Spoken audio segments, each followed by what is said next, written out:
Let's again. do it. He was here for a second. And we are live. Welcome to another episode of Indie Comic Interviews.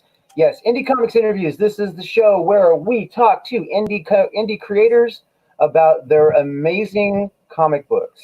Now, we hopefully expose you to comics you haven't seen before.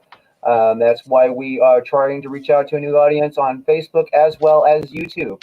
So thank you for coming. We hope that you comment and say nice things in the chat, or just harass us, call us names, whatever you want to do. We love you anyway. Do that. We can take the abuse, people. We're gluttons for punishment. Well, Brian is. Make sure you bring your whips and chains with Brian. He likes those. Don't forget the handcuffs. Don't forget the handcuffs. I don't really like handcuffs because handcuffs can kind of like bite into your wrist. I prefer light leather bonds. Yeah, don't forget the leather gauntlets. Or wait, it's what do they call it? What do they call those? What's the term? Fuck if I know. Nipple clamps. Nipple clamps. Don't forget Brian's nipple clamps. I'm wearing mine right now. That's more information than we needed. I'm naked from the waist down too. I could say I was, but you have no way of knowing. Yeah. Yeah, you actually walked out to get tea, unless you dropped your pants when you sat down. The audience didn't need to know that. See, now you just went and just ruined the whole illusion. The whole. I went to get the leather. Or I saved the dinner, one or the other. Nice vambrace there. Yeah. Actually, I'm gonna have to put on some of my leather now too. I've got it. It's not real leather. It's an executioner's costume from a party years ago. I was going to leave it draped over the side at the back and see how long someone took to notice all the studded leather stuff. But well, as long as you keep your gimp in the closet, that's the important part. Well, I don't know where my gimp's gone. He was here a second ago and he's gone. So yeah, Wyatt, or somebody may have taken him. I hate when people steal my gimp. Like it happens all the time. See, that's just said as a regular occurrence. Well, yeah. Gimps don't fall off of trees. Well, I would imagine they can't hang on. Unless you make them. Very well either. You know what I mean? And that tight leather and the fucking face shit. I would imagine that they would fall out of trees anytime they go into them. Unless you order them to go into trees. Exactly. Then they have to. Yeah. By the way, Peter, are those puppets that I see behind you? Yeah.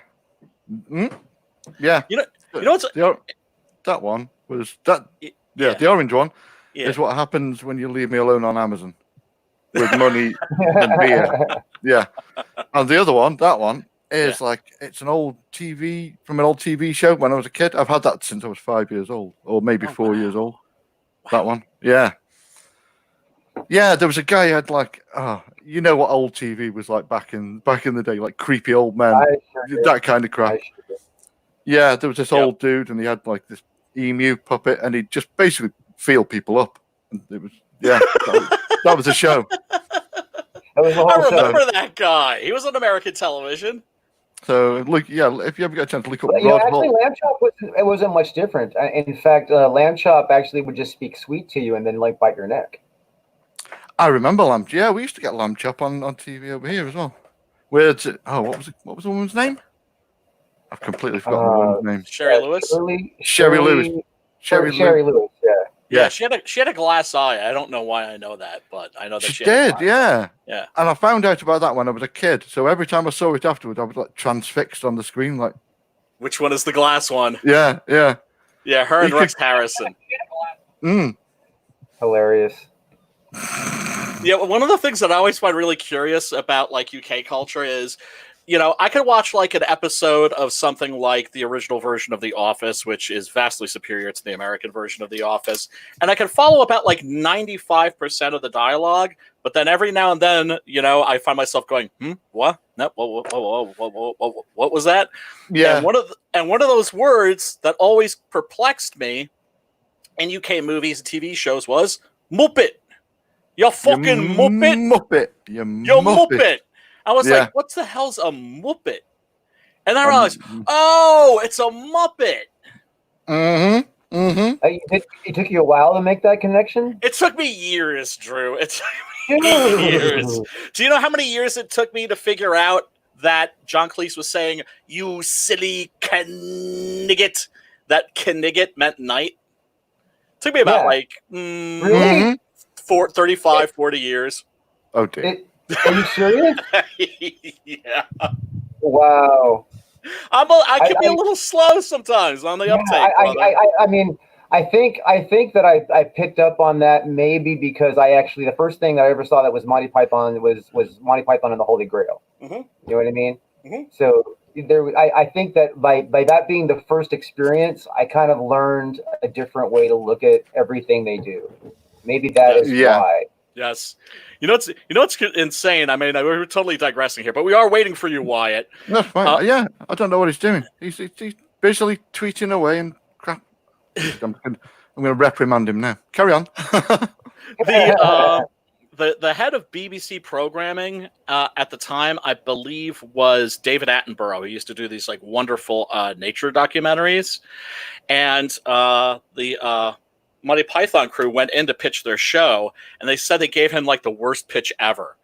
It was like, well, what's it about? And they were kind of like, just sort of mumbled their way, like they really didn't have a clue about what their own show was about. It was like, okay, I'll give you 6 episodes.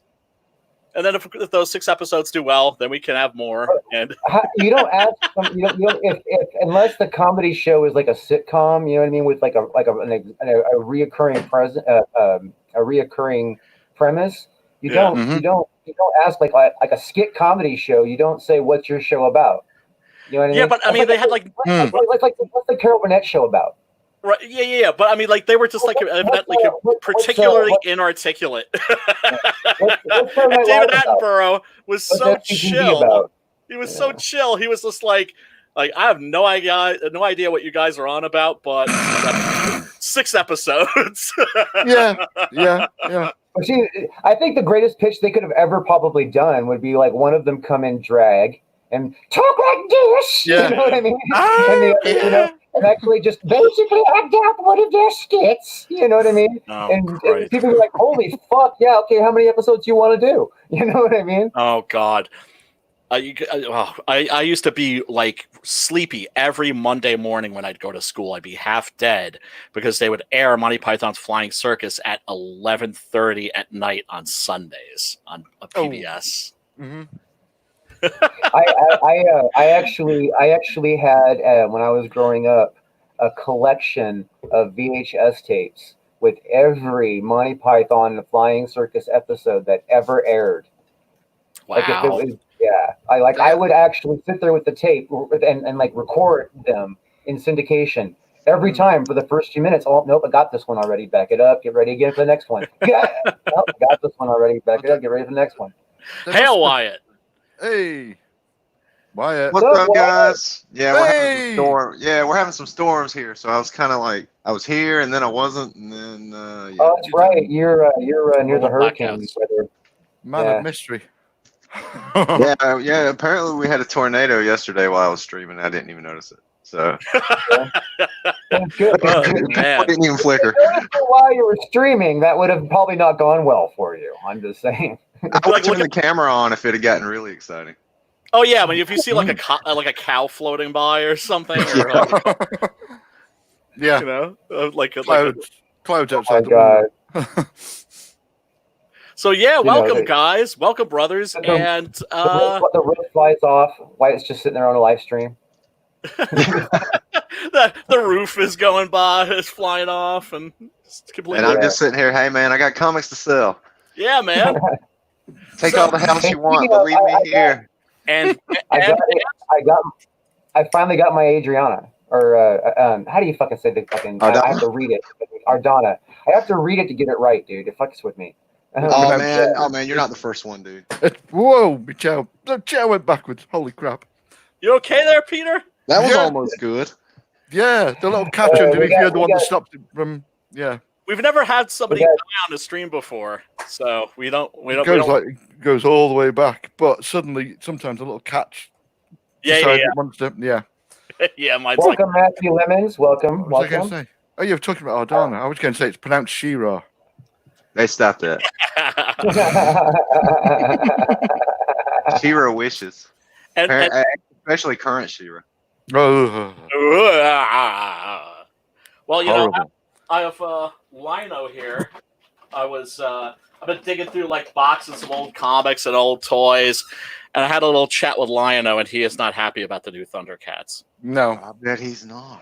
He's just not, but he's not complaining about it. He's just sullen and quiet about it. You know what I mean? He's just pissed, and he's just sort of sullen. But now Lion is a golf too, is what you're saying. He's all emo. much. Yeah, pretty much. I think I rubbed off on him a little bit. Oh, But we are here tonight. You know what? I don't want to hear about you rubbing off onto your toys. All right. No, I don't want to hear about that. If you're gonna rub it, and you're gonna get off, and you put it on your toys, I don't need that detail. Machine TMI. washable. That's all I'm saying. Machine washable. Anyway, we are here tonight to talk about a really spectacular looking book, a really fun looking book, a really awesome looking book, and that is Rocket Girl and the Mole Men from Mars. That's not it, actually. There's also another project that both of them will obviously, because I believe Ardana is having a legacy. What the fuck's it called? I'm gonna get another edition. Ooh, I'm gonna get another chance to back that, huh? And Peter's also on Super Dead as well. So they got. Oh, it's Super Dead. Not Super Dad, as people keep calling it. Super Dad. Yeah, that's a different book altogether. That could be the Ashcan. Can you imagine, like, people thinking, Super Dad, oh, wow, this will be a great book to get for my kids. And then they order it and they get Super Dad instead. First page and the zombies tearing people's faces off. Yeah. Yeah, I'm pretty sure Super Dad's gonna go to a little darker corner of Mandy's mind than what the Wizard did. Oh, yeah. We've talked about. I mean, I've not seen the script yet, but we've talked about bits of it, and some of it's like, what's wrong with you? What is wrong with your mind? Mandy just looks sweet and innocent, right? But there's dark imagination lurking there. To be fair, I do encourage it. So I encourage all the depravity. Yeah. You know your audience. I mean, if you think about it, like in a normal zombie book or a zombie movie or whatever, how much damage a zombie can do to a person. Imagine if it was a superpowered zombie, how much mess something like that could cause. So we're going there. Yeah. Nice. I think there's going to be red on every page. He wants to know about what we think about the new He-Man cartoon coming out from Kevin Smith. Think it'll be good.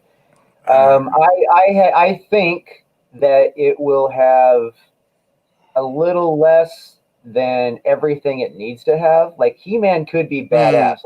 Like the Master of the Universe Dolph Lundgren thing, that was fucking hokey and cheesy. And if they go down that route again, fuck them in their ass. They should go Robert E. Howard with it. Is what they should do. They should go child family friendly realism. You know what I mean? Well, the way I see it, I disagree. They should go Robert E. Howard, blood and guts, manly, high tea, but they're not going to do that. They're not going to do that. Remember in the original, in some of the original mini comics that came with the figures, He-Man lived like in a log cabin out in the woods, and man, and he used his axe way more than he used his sword. He was very much a Conan, Conan figure. Yeah. The whole idea being that, like, Robert E. Howard's attitude was always that, brains aren't going to save you, wisdom's not going to save you, intelligence isn't going to save you, courage is going to save you. So it's not going to be the philosopher, it's not going to be the scientist, it's going to be that barbarian that's like up in the hills somewhere. That's the guy that's going to come down and save your ass. I always saw He-Man as being Conan, right? Conan the Barbarian, with the philosophy of Superman. Yeah, they combined them with, and originally the He-Man line of toys were, a lot of people don't know this, they were originally supposed to be Conan the Barbarian toys. that were going to be released in conjunction with the Arnold Schwarzenegger's Conan the Barbarian movie, right? However, that they realized was going to be coming out with an R rating.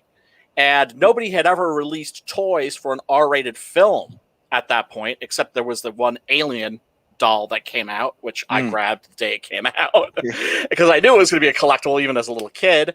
And so they had to repurpose. They had to repurpose the He-Man figures, right? Now, if you look at Skeletor, right? Skeletor looks exactly like Thulsa Doom. Not Thulsa Doom from the Conan movie, because they hadn't seen the movie yet. They weren't working from the movie. They were working from what they had been fed. And Thulsa Doom is not a Conan character. He's a Kull character, and he's a lich. And he looks exactly like Skeletor. Mm-hmm. Yeah. No, so. I don't think there's any secret that He-Man was based on Conan. I don't think there's any secret at all to that. It's blatant, really, isn't it? Yeah, But it really is blatant. I mean, the sword kind of looks like Conan's sword a little bit. You know what I mean? So, right. But to answer the question from the chat, it's gonna be shite. I don't know, man. I think Kevin Smith has potential. I agree with Drew. I think it'll have everything. It'll have almost enough to cross the threshold of awesome. But it depends on what Kevin Smith wants to do with it. I know he's got some woke tendencies himself, and if he keeps that devil off his shoulder, he might. The way I see it is, that's the problem. Yeah, he's very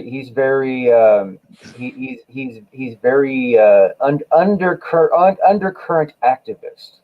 Yeah. Well, if you look at, the original Jay and Silent Bob Strike Back. You've got that movie. Right. That movie was fun. That was a good movie. Mm-hmm. But then you watch the new one. Came out at just the right time, too. The commander of the clit. Yeah. But you look at the difference between that and then the new one he's done. The woke kind of. The reboot one? The reboot one with the daughters and all that malarkey, all that crap. I think so. I think the original He-Man cartoon is Jay and Silent Bob Strike Back. And what he's going to do to it is what he's done to the new Jay and Silent Bob. He's going to wokeify it. Woke it up. He's going to woke the shit out of that. Yeah. That would be disappointing. Because if he's kind of in with all DC and Marvel and all that kind of stuff, isn't he? Is it supposed to be a live action movie or is it animated or what? Live action. Okay, well, so it's not a cartoon? Well, now I'm really confused. Oh, I thought it was a cartoon. Oh. I thought it was supposed to be live action. I thought it was supposed to be live action, but then Matthew says that it's a cartoon, and so. But I'm, who knows? We have to wait. We have to wait and see, right? All I know is don't take him to Earth.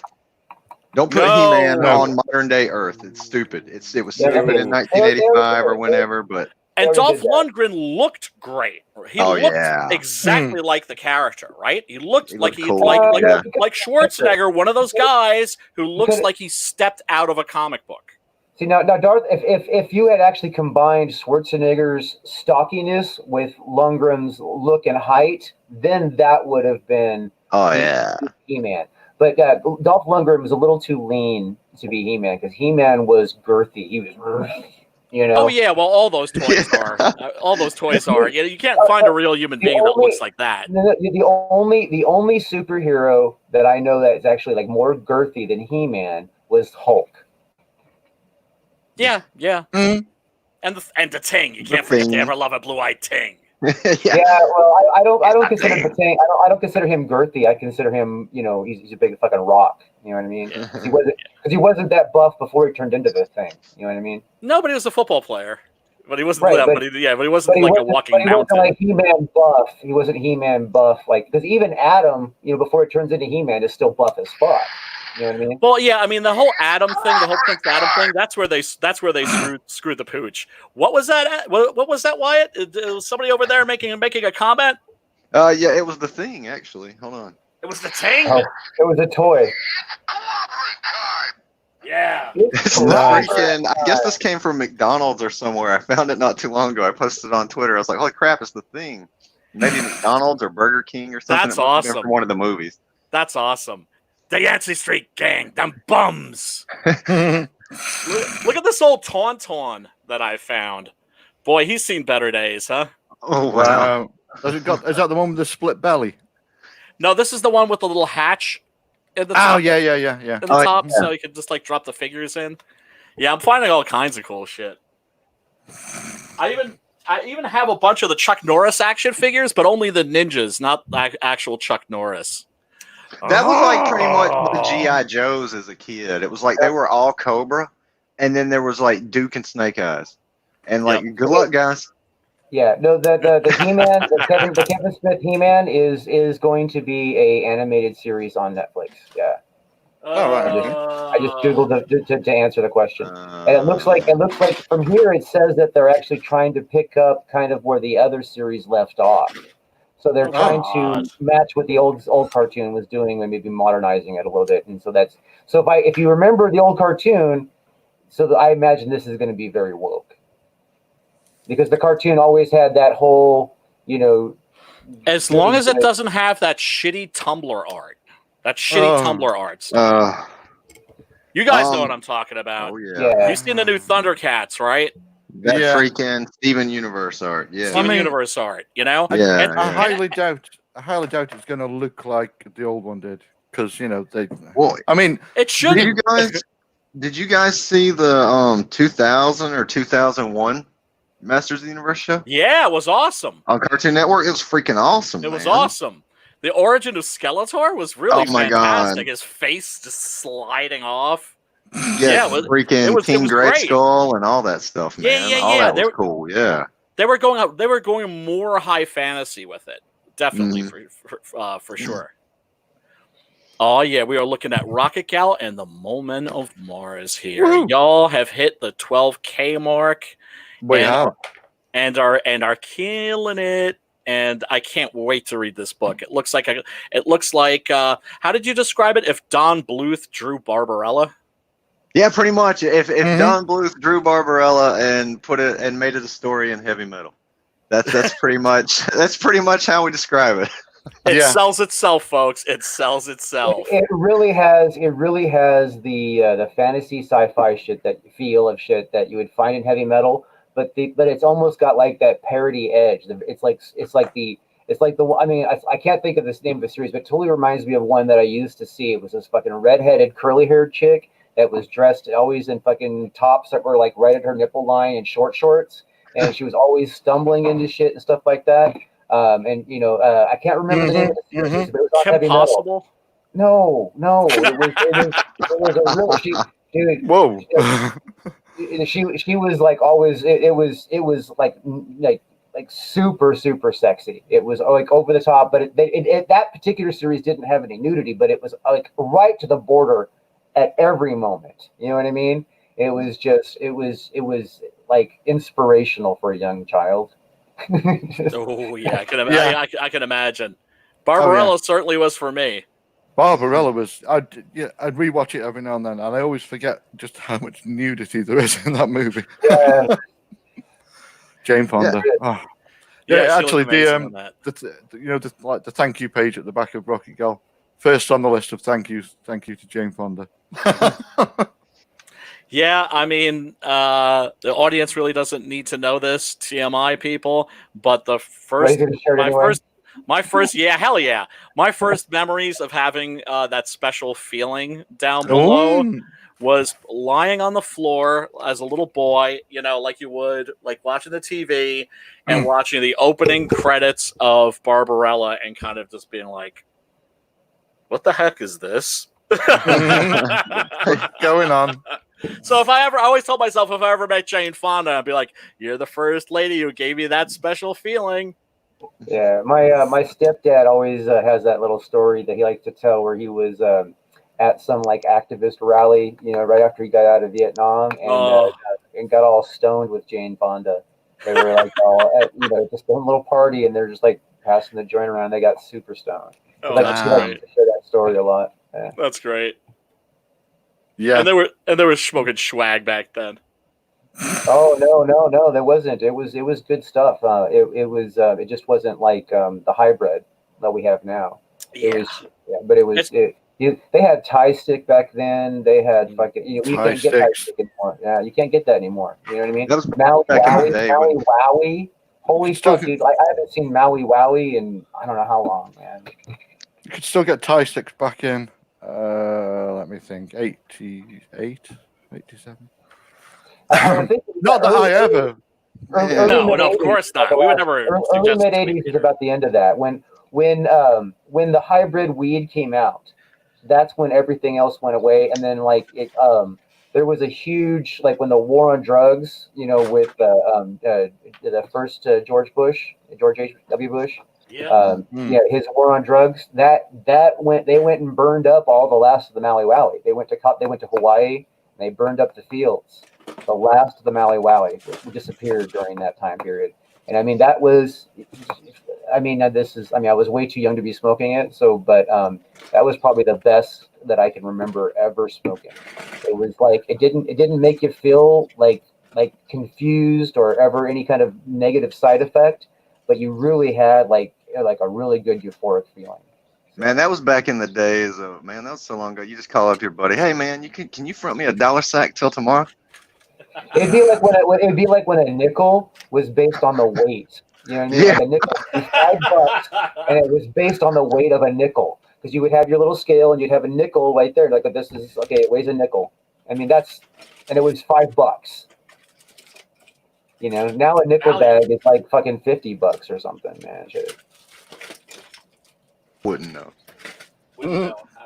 I don't know. No clue what you're talking about. Again, that breed of weed's gone, so I don't think they just sell nickel bags anymore. I know nothing. Thanks, Remember Jane Fonda. The late 80s, early 90s, I spent most of the time sitting around at a friend's flat, friends at the apartment playing D&D and reading copies of the Fabulous Furry Freak Brothers. Oh yeah! Oh my goodness, man! When I discovered, have you seen the cartoon? Have you seen the cartoon they have out? Yeah. I've got it. Can't wait. Is that out yet? Yeah, there's only one episode, I believe, so far on YouTube. Yeah. Well, we need more. It's and then Fat Freddy's Cat wasn't quite as, it was more, I don't know, an R-rated Garfield, I suppose, but. Well, Fat Freddy's Cat was the sub-stories in the Fabulous Furry Freak Brothers. Yeah. We used to sit and read those, and we'd read Conan as well. What about 2000 AD comics?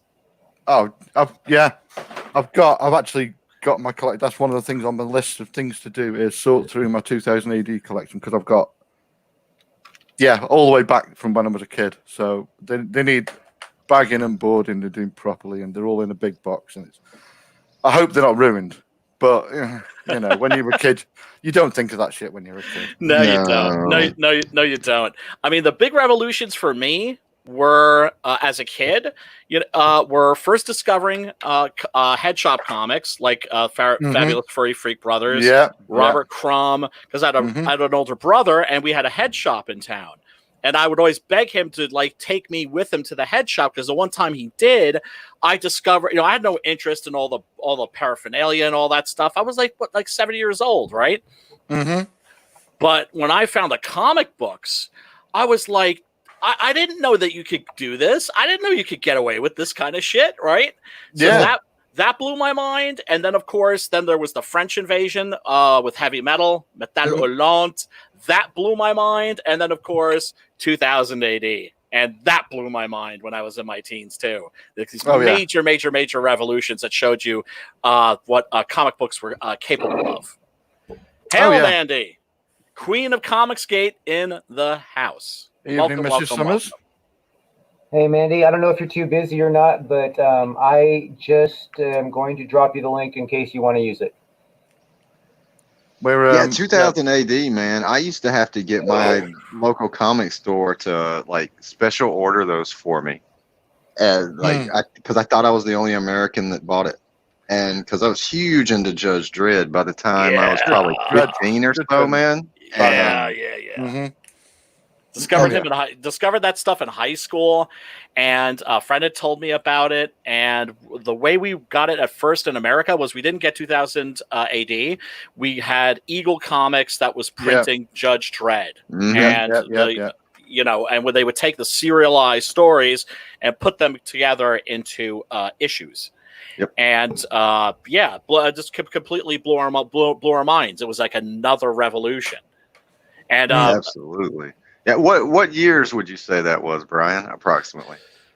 Oh, I want to say 80 to 84. Okay, man, so much good stuff in there. Oh my goodness! And you had the American. My God. You had the American indie comics revolution. You had First Comics that had that had things like Grimjack was my favorite. Mm-hmm. You had Eclipse. You had Malibu. You had it was this explosion of indie comics, and then of course it all died out and went back to the big two. Now the big two, of course, are going the way of the dodo, and we are. I like to think that we're that next revolution.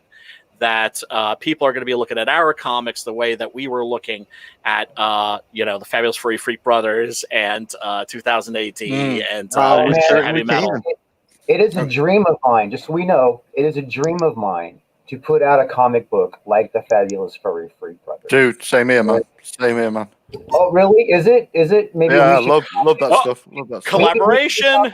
Maybe we should be talking about that in the future, Peter. Should.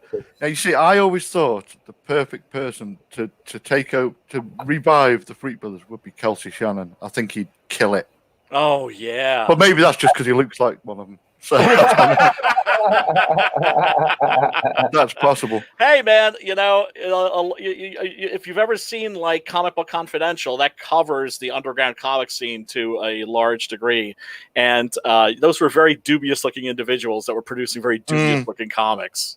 Yeah, I can see Kelsey going down to the park on a Sunday morning to score a lid of weed. That was all, every issue. It started off with someone going to score a lid of weed. Right. Well, that was all it was. It was about getting weed, getting stoned, and then getting more weed. Yeah, I mean, it was a comic book equivalent of Cheech and Chong. Just about to say the same thing. Yeah. It was a counterculture thing, absolutely. And I'm so old. I can remember when Saturday Night Live was a counterculture show. Yeah. Now it's as establishment. It's for the last 20, 30 years. It's been as establishment as you could possibly fucking get. It became kind of establishment by the end of the first season, though. It was so fucking popular. I mean, it became it's like everybody watched it. You know what I mean? It's just, it started out as counterculture, but by the end of the first season, it was, Well, yeah, but I mean, you had my favorite part, of course, was when Dan Aykroyd was playing Jimmy Carter.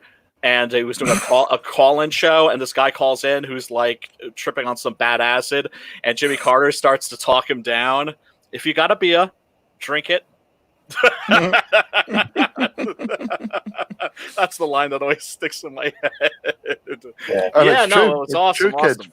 Man. Fixes that. Yeah, well, absolutely. I love how Eddie Murphy really kind of like made a name for himself. I mean, he was already, a well-known comedian before he was on, but he wasn't like a superstar until after Saturday Night Live. You know what I mean? Mm-hmm. That whole Mr. Robinson's Neighborhood was just like hysterical. Oh man, it was like a dry delivery every time. It'd be like, ooh, who's at the door, kids? You know what I mean? It was just like a dry delivery, and it was just hysterical. So anyway, the buckwheat stuff was really funny too, because it was like what happens to buckwheat when he grows up thing, Mr. Wheat, Mr. Wheat. Yes. Oh, what's that there? Ooh, what we got there? What we got there? Oh, Crusaders.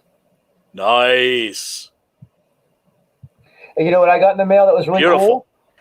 Mm-hmm. I got Rob Muerto's book. Did you get that? Oh, I got that. Yeah. It came. I've got it here somewhere. It looks beautiful. Does it? Yeah.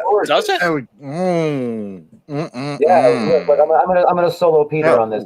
With the spot UV on the. It's trying to get to shine. Trust me. Oh, there you go. See it shining. Lift it higher. There you go. So you can see the shine there. Yeah. It's beautiful. It's really. I mean, just. Oh, I know. I got one, man. It's gorgeous. It's fantastic. Yeah. And the prints that came with it too. Yeah. I was like, did you get all the prints? Yeah. Really nice. The glossy prints on one side, and then they're got like a matte and a description of what the print is and stuff on the other side. And there's a couple here. There we go. There's one. Look at that. Oh, you can't see it. Oh, we got Crusader on. Oh, no, there you go. Beautiful print, and then like on the back, it's good. And there's like what 5 prints with each one. Yeah, good stuff. Did you drop out for a second, Brian, or what happened there? You know what happened? Rambo happened. He like crashed into like my keyboard, and was that a sign? He didn't like us talking about weed and hippies and all that other commie shit. So Commie shit. You want to see what I got today? Oh yeah. Check it out. It is still in the wrapper. Still haven't busted it open yet. Nice. Hail, hail, CG UK. Yeah, boys. Calls awesome. Have you seen? Like, I mean, No, this is like. I haven't read it yet. But... I wasn't expecting this to be like magazine size. That's UK size. Yeah. It's beautiful and merry boys and lovely ash can. Yeah, I got mine too. Good stuff. I didn't realize that was. I can't wait. So, what I was showing you guys is actually one of the first self-published comics ever, and really? And it's Jackson Butch Geist, whatever you want to call him. It's his first published work, and I bought it, and it turned out to be signed. So yeah. Hold on, I'll get it again. Oh, sweet. It's this damn thing's like 11 by 17 too. It's not even like a normal comic size. What year is it from? 80, 81, 82, I think. It doesn't even have a copyright date in it. Hold on. Yeah, well, that was around the era of the Teenage Mutant Ninja Turtles and Eastman and Laird were doing their thing. So this is it. It's huge. Oh my god. And it doesn't even have like anything on the back cover. Or the inside front cover. That's very indie. Yeah, it is. There it is. Oh wow. Nice. Dude, how much did you get that for? Like $15. Oh. So nice. Yeah, it was one of the only ones I was missing out of the collection because this comic started as the Crusaders with #1, and then it became Southern Knights with #2. And because someone had already, Archie was using the Crusaders, the Mighty Crusaders. Archie was getting ready to, use that property. So they changed the name. So #1 is the only one with that title. So that's badass. And then #2 is that size too, but the rest of them are all normal comic size. So it's pretty cool. Beautiful. Hail Optimus. Hail Optimus, Deadpool. Hail. Yeah. Man, fucking, your book's kicking ass, brother. Crushing it. Killing it, as I knew my graded 0.5 peeps would do. Of course. Yeah. Of course. Yeah. And it's blowing up. I saw it cross 25 last night. That was fucking awesome. And Preston's cover for that is gorgeous. Gorgeous, gorgeous, gorgeous, gorgeous. Oh yeah. Speaking of gorgeous artwork, all right, so that's still one of my favorite things. There you go. Oh yeah. Oh, lovely. Did you back John Silvestri's rough sketch? I got it right here. We've done this before, haven't we? We've compared Boba Fett's before. Yeah. Well, I mean here's the thing is, there are so many. Look, comic book stores are closed. Comic book stores for the longest time, you can't even find cool shit in there to begin with since the SJW era began. Mm-hmm. The new comic book store is Indiegogo. Yeah. And so, I mean, I can't. So it's like, my man Drew, how much did you say you've spent on backing books just this year? Like $1,500 or something like that? More than that, yeah. Yeah. But then I think 61 books at an average of $25 a book. That's $1,500. Obviously, they're not all that cheap. So right. But it's like, I think about the money that I used to drop at the comic book store every week, and that of course adds up. And I'm just like, this is the new comic book store. And I can't tell you how many books are out there that I'm just like, I have to have that. Gotta have it. Yeah. Gotta have it, man. Yeah, I actually have been forcing myself not to buy books that I want because I have been spending so much money. You know what I Yeah. mean? I'm Right. like, I gotta slow my roll and wait till it's one I can't live without. You know what I mean? Yeah. We got Charlie London in the chat. Hey, Charlie's, welcome, hail Charlie. Charlie's. Charlie. Welcome. Hey, everybody. Yeah, I have to stop CGUK myself and the from. hizzy. I have to stop myself from buying like original pages and stuff. That's the killer for me. Just the original artist. Like, stop it. Stop it. For me, it's like toys and action figures because I'm like, you know what? I don't even have the room to display this stuff, and I just like there's certain things I'm like, okay, if it's a really cool Doctor Doom, if it's a really cool Nightcrawler, and if it's anything to do with the Universal monsters, Yeah, then I was just going to say that. Yeah. sometimes. Yeah. I'm a sucker for that. I used to have one of those. I think it was Aurora made model kits. It was the creature from the Black Lagoon, the glow in the dark. Yeah. Of And course. but I used to play with it because I was a kid, and I've been trying to get one again, and the price of them now is like, oh my god. Oh well, there are new ones. There are reprints. Oh, I don't want to. Don't want that. Just want to say welcome to Pops Van Zant from Facebook. Welcome. What's up, Pops? So glad to see you. Sorry, It's been a regular. Massive spider just walked across my desk. That's huge. Come here. Yeah, I have a cat walking across my desk, but it's just bigger than a spider. Not much. It's just crawled into the desk. Great. Oh, okay. Well, I mean, you can say he's fine. He's fine. Yeah. As long as he doesn't creep onto my hand while I'm inking. Well, the inking part, yeah. Pencils you can get away with, but the inking. Yeah. Yeah. This is a cool one you might appreciate, Peter. This is of course Boris Karloff from Son of Frankenstein. Yeah. But he's holding Lionel Atwell's wooden arm. Nice. That's cool. See, this is a perfect example. You know, it's like I see this, I'm just like, fuck you. All right, here, take my money. Mm-hmm. Oh yeah. I'm sucker for Frankenstein, Wolfman, Bella Lugosi, Yeah.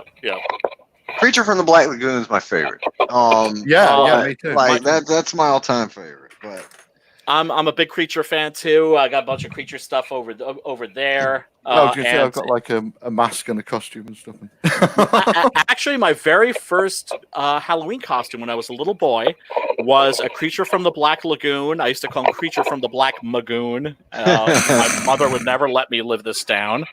And it was like a paper mask, right? Mm-hmm. And my mom was like, well, that's not good enough. So she sewed like a fabric back for the mask, and then she made like a whole like Gilman costume for me. Oh wow! And I still have that upstairs, like in a trunk somewhere. Nice. Does it still fit? I was just going to say.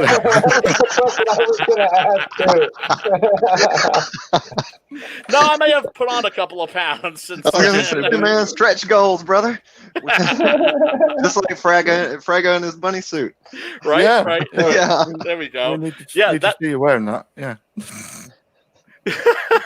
Yeah, that would be interesting if Six Gun hits 20K. I won't be rocking a gorilla costume. I'll just be rocking, because that would be predictable. I'll rock a Creature from the Black Lagoon costume. Can you imagine how sweaty you'd be after a live stream wearing like a rubber mask?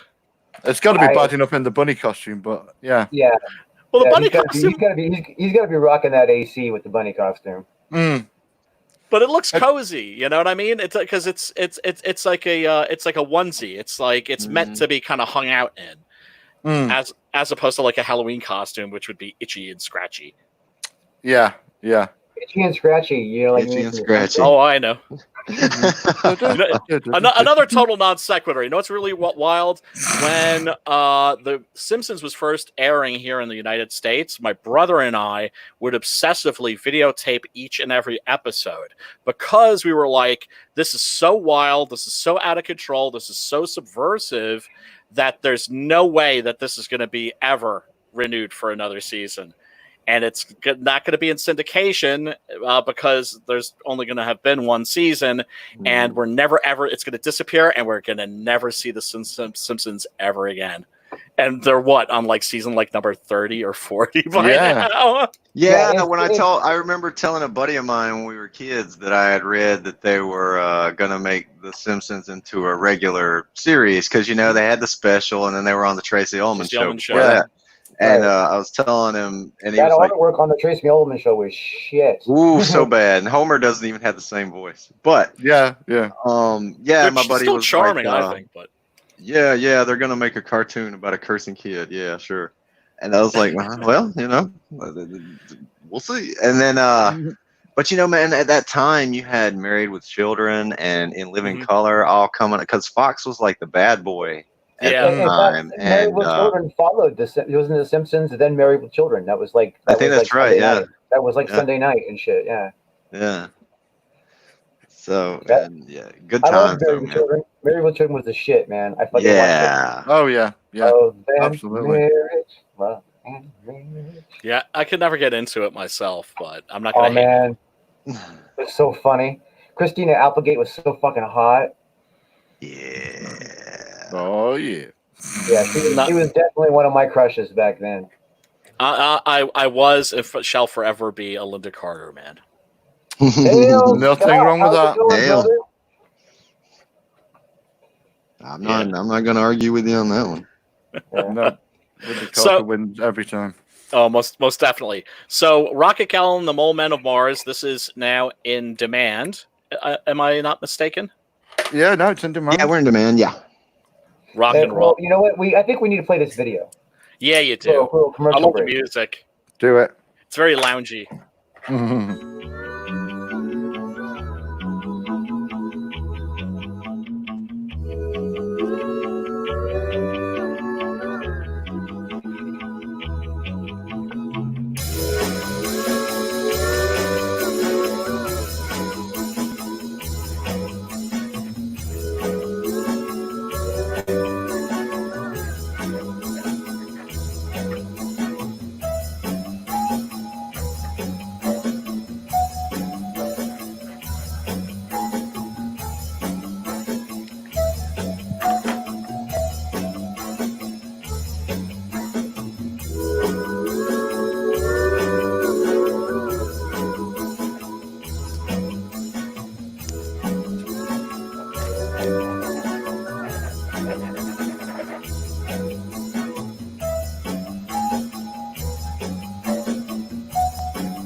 Man, that song will get stuck in your head, dude. It does. Sometimes I just walk around the house and I'm.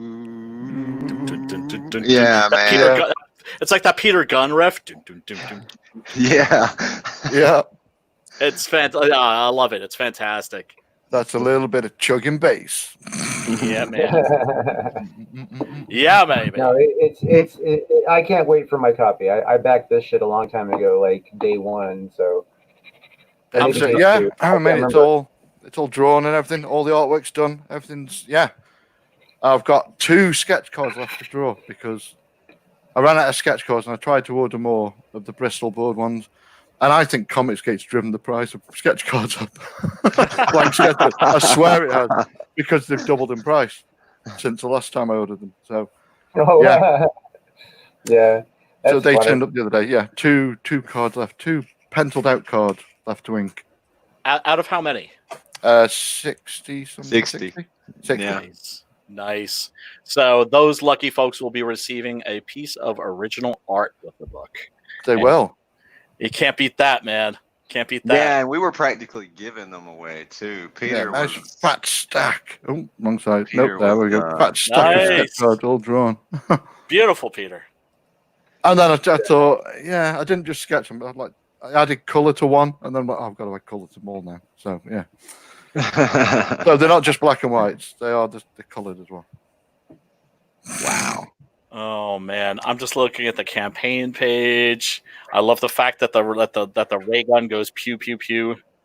Yes, it does. Yeah, the ray gun goes pew, and Booster the dog says rough and woof and, and grr. Yeah. Scott, you won't get any argument here on that logic, buddy. Just telling you. Oh yeah. Yeah, when she kicks people, it goes wump, and thrack and splotch. And when she shoots one of the mole men, because they're kind of made out of earth and weird stuff, and I don't know. We don't really go into that, but yeah. Hey, anything's better than I command you to wank. Yeah, like the Doctor Doom or Captain America. Captain America, yeah. Captain America, I command you to wank. And I think if I'm not mistaken, that was from Mark Waid's run on Captain America. Good. Well, I'm not surprised. Sounds about right. Yeah. Wouldn't shock me in the slightest. Must have been around that time that he threw that stapler at Joe Sacco's head. I heard about that, yeah. Or maybe around about the time when he was found lying on the floor, just like pummeling his hands on the floor like a baby. Yeah, that was another one, wasn't it? Yep. So I have an immediate question. Is it 32 pages or is it 24 pages like the cartoon says? It was 24, but just before we launched, we thought, it's not enough. That's not enough to tell what we need to tell. So the first stretch goal was like a $0 stretch goal. It says $0, page count up to 32 because Comicsgate. Yeah, it was gonna be 24 just to test the water, see how everything goes, and then we were just like, man, I can't tell this freaking story in 24 pages, so we need like 8 more, and so it just you guys know how it is. I do. So I feel like I often rearrange stuff and like add panels to pages and back up the way I'm formatting stuff so I can make it all fit into page counts. So I know exactly what you mean. Yeah. One thing we've discovered is I can draw 32 pages in a month and a half. So there you go. Yeah. Yeah. Draw color, everything, all color and finish. That's actually freaking beautiful. I wish my illustrator could draw that fast. That'd be freaking awesome. Yeah. And sweet. Mm-hmm. I can't help myself though. I have to go back. I go back over the pages. Oh, that face isn't quite right, so I redraw little bits and yeah. Yeah, that's how I do get 2 images that look exactly the same with Peter going, which one looks better? I'm like, first I need you to tell me what's different. Yeah, the eyes slightly more to the left. Oh, okay. But it's been a lot of fun, man. It's been a lot of fun. How could you not have fun with this book? I mean, exactly. Yeah, it leaps off the page, man. We didn't even have to. We didn't have to stick to science or anything, man. Physics don't apply here. Quite as fun as drawing mole men getting splattered and beaten up, and getting the heads, your point blank range with a disruptor gun, with a ray gun, boom, when his head just blows out in splats of mud and crap. Yeah, being fired by a very hot, very well-endowed, scantily clad heroine. She does a lot of high kicks, and yeah. She could probably just stand the ground and punch, but I'd prefer a high kick. We'd all prefer a high kick. We'd all prefer a high kick. Oh yeah. But you never see anything. It's all well hidden. Strategically. It's strategic. Yeah, that's classic. That necklace and the hair hide everything. Now I'm thinking of that scene from A Shot in the Dark in the nudist colony. That's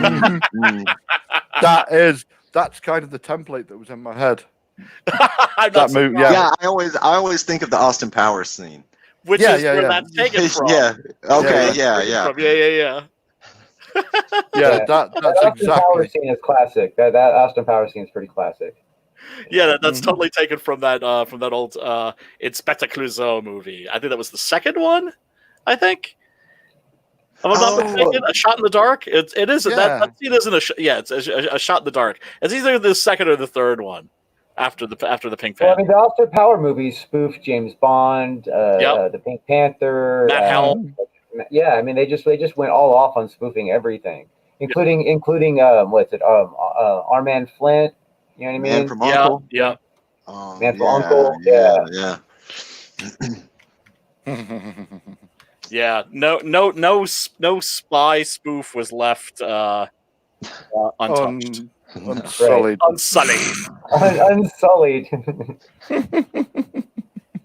untainted. Ooh, for the American. Now you're talking about taint because Peter was talking about those high kicks. Yeah, I just went over everybody's. Scott has a good question. I'm sure other people wonder. Is there a naughty version of the book? Is there no version? A naughty version of the cover. There was. It's never going to see the light of day, though. Sorry. Yeah. We had discussed it. We had talked about it. We went back and forth with it. Good for you. Good for you. And now it's pinned across from the toilet on Peter's wall. Yeah, now it's just an urban legend. It exists on my hard drive and then my Google Drive. Well, here's the thing, right? Well, here's the thing. I like to think of it like you remember, like I'm a huge fan of horror, obviously, and a huge fan of the Hammer horror films. Yeah. Those were incredibly sexy. And when they got to the point where they could show nudity, and they did start showing nudity, it was less sexy. Yeah, I agree. Give me Valerie Leon or someone like that in a where you can't see anything, wearing the the floaty kind of chiffon. Yes, the boob dresses. Yeah, absolutely. Yep. Oh yeah, man. Sometimes less is more. Of course, sometimes more is more, but sometimes less is more. It really comes down to the impact that you're trying to tell with your story. Because I mean, like there's times when the nudity is part of the setup, and then there's times where hey, stay off my computer. There's times when the nudity would spoil the moment. So and a tease would go a lot further. So it really comes down to the moment that you're trying to achieve. So, but if you're reading if you're reading an issue of Heavy Metal, on the other hand, you want nudity. You want Julie Strain with everything out. Well, no. See, Heavy Metal was the same thing. It took that same kind of logic. There were lots of stories that had no nudity. But and there were stories like Rocket Gal here that were very just tongue in cheek. You know what I mean? They didn't even follow rules of any kind. In fact, I remember I was like, what the fuck? Because there was one person talking from panel 1 talking to somebody in panel 3. You know what I mean? And then panel 2 was like, what's going on? You know what I mean? And I was really confused by like that part of the story. I was like, because there was like a conversation going on in 2 different panels that weren't properly linked, and like they broke all the rules. They didn't get caught. So. Oh yeah, but they also broke the rules from the viewpoint of people who knew the rules, because when people don't, like it's like when I hear people going off on a Picasso and saying like, oh, Picasso, that's not art, that guy couldn't paint. I'm like, no, you don't understand. If you look at Picasso's early paintings, that guy had formal training. Oh yeah. That's you learn the rules first, then you break them. You break them. Oh yeah, absolutely. Yeah, it's well, here's the thing: Picasso got a reputation as an artist, and it was making a living and making money before he did the weird stuff. Yep. And then he realized that he wasn't standing out, and then he was all like, "Well, let me do something using just shapes." And it got attention, and so he got more and more and more offbeat, and then eventually developed a unique style of his own. Yeah. Absolutely. But that's the thing. It's like, as artists, we all usually start out imitating somebody, and eventually we find our own voice. Yeah. I even go so far now. People put like drawing videos up and things like that, or you can watch how someone else draws. I go out of my way to avoid watching that stuff now. can't do it because I don't like to be influenced anymore. Right. Like that part of your evolution as an artist is over, you would say. It's that, and also I just like, I'll see something like, oh, that's cool, and then I'll end up like drawing like someone completely different. Because I did the art school thing in university and all that kind of stuff. So they really wanted me to do fine art, big paintings, and which I did do for a while. Just before I got into comics, I was doing like H.R. Geiger style stuff, that dark kind of huge paintings. Yeah, that totally. I see that. That totally fits your style. I have an important question here. Uh-huh. Why haven't you unlocked your 10K stretch goal yet? That's the point, Drew. That's right. Story behind that is the goddamn lockdown. Places weren't open. We couldn't find out if things could be done that we needed to get done. We had a plan. What the hell? You lost the keys to the drawing? No. Well, we had a plan. We had a plan for something pretty cool we were gonna do, and lockdown and people not being at work and things like that made it to where I couldn't really ever talk to anybody, and they wouldn't answer my emails. And so what we were going to do, maybe that'll be something we look into later. But yeah, 10K stretch goal got a little hold up, but we'll be putting something there soon. We're on it. We will sort. We're on it. Tomorrow or Saturday, I'll get that done.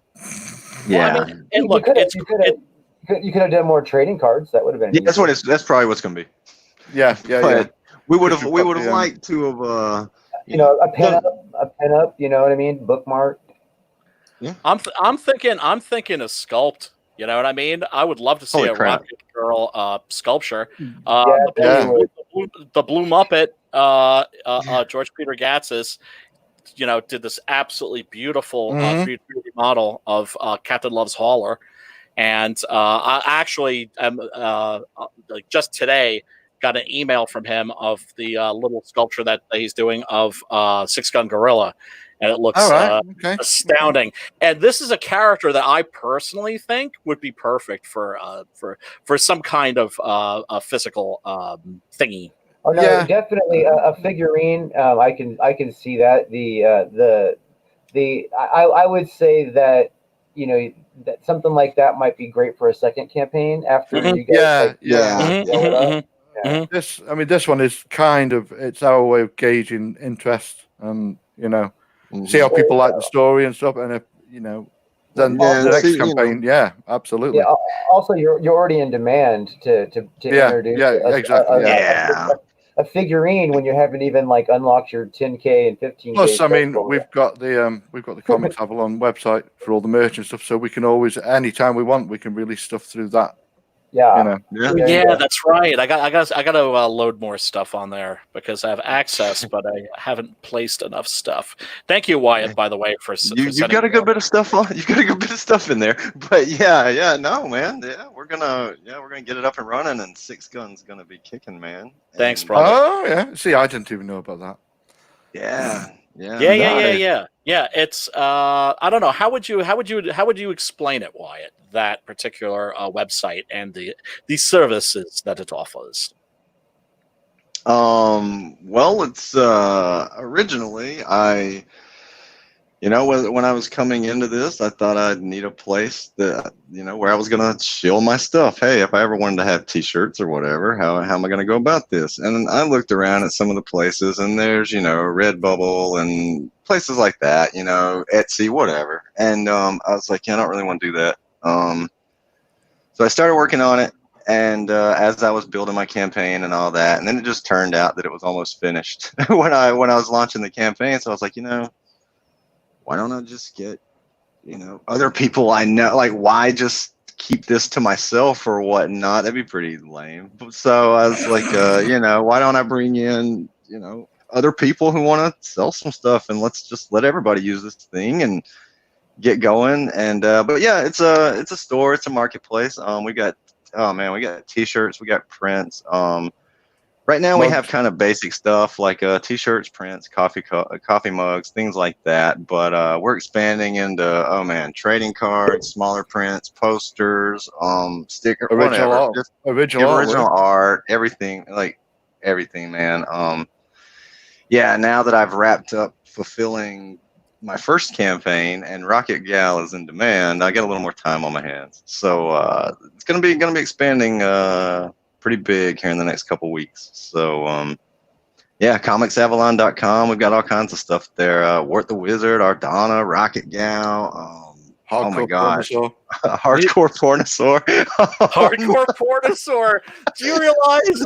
I'm sorry. Now that you just mentioned that, that's still on my Kindle, and I still haven't opened it because I'm afraid. Oh, don't do it, man! It's funny. It's funny, dude. It's you'll laugh. Yeah, it's not what it sounds like it is, and it's very you'll love the comedic. humor. You'll get the humor. You'll love it. It's more funny than anything. So. As I like to say, I put it on my Kindle. My Kindle just looked at me funny. Yeah, come on, man. The young lady in it is the dumbest. She's the dumbest person. Yeah, it's brilliant. It's good. Yeah, Mandy said she wanted the dumbest character she could think of, and I think she achieved it. I mean, hail Mandy, hail Piper, hail the ladies funny. Comicsgate. Yeah, it was just good. It was one of those times that I think that there was some stuff going on, and Mandy was like, "I want to do something fun." So yeah, let's cut her with the dinosaurs. So there's the dinosaur book. It had to be done. Trails need to be blazed. You know, that was virgin territory, just open for exploration. Mm-hmm. And Optimus Deadpool makes a very good point. Don't forget the Peregrine booby window T-shirt, people. Oh, that's right. Yeah, Peregrine. Yeah, man. Peregrine graded 0.5. Yeah, man. Yeah, they got stuff there too. Yeah. That Peregrine boob window shirt. On there. Oh man, Narwhal. Narwhal, of course, absolutely freaking amazing. No, I mean, and of course the graded 0.5 peeps, just like as I said, killing it. So happy to see Peregrine doing so well. Happy to see Rocket Gal doing well too, but not well enough, folks. Come on, let's I know. Get your heads together and get your shit together and back this and get this to 15K, so we can. You'll get even more stuff. Maybe it's because people are expecting you to unlock your stretch goals. That's always possible. Yeah. That is highly possible. That's always likely. Well, you know you're going to get your book, people. You know you're going to get your book. You know it's going to be good. And this is just like I don't think there's another book that's out there that's like this. Like you've got Drew, he's doing Captain Love. That's space opera. This is space opera, but they're completely 100% different. You know what I'm saying? Yeah. It's a difference in flavor and approaches to the genre. Absolutely. Oh yeah. Yeah. I dare say Drew's takes it in a little more serious direction than we do. Yeah. Mine has some respect for science. I mean, don't get me wrong, Rocket Gal, there's some badass moments in there.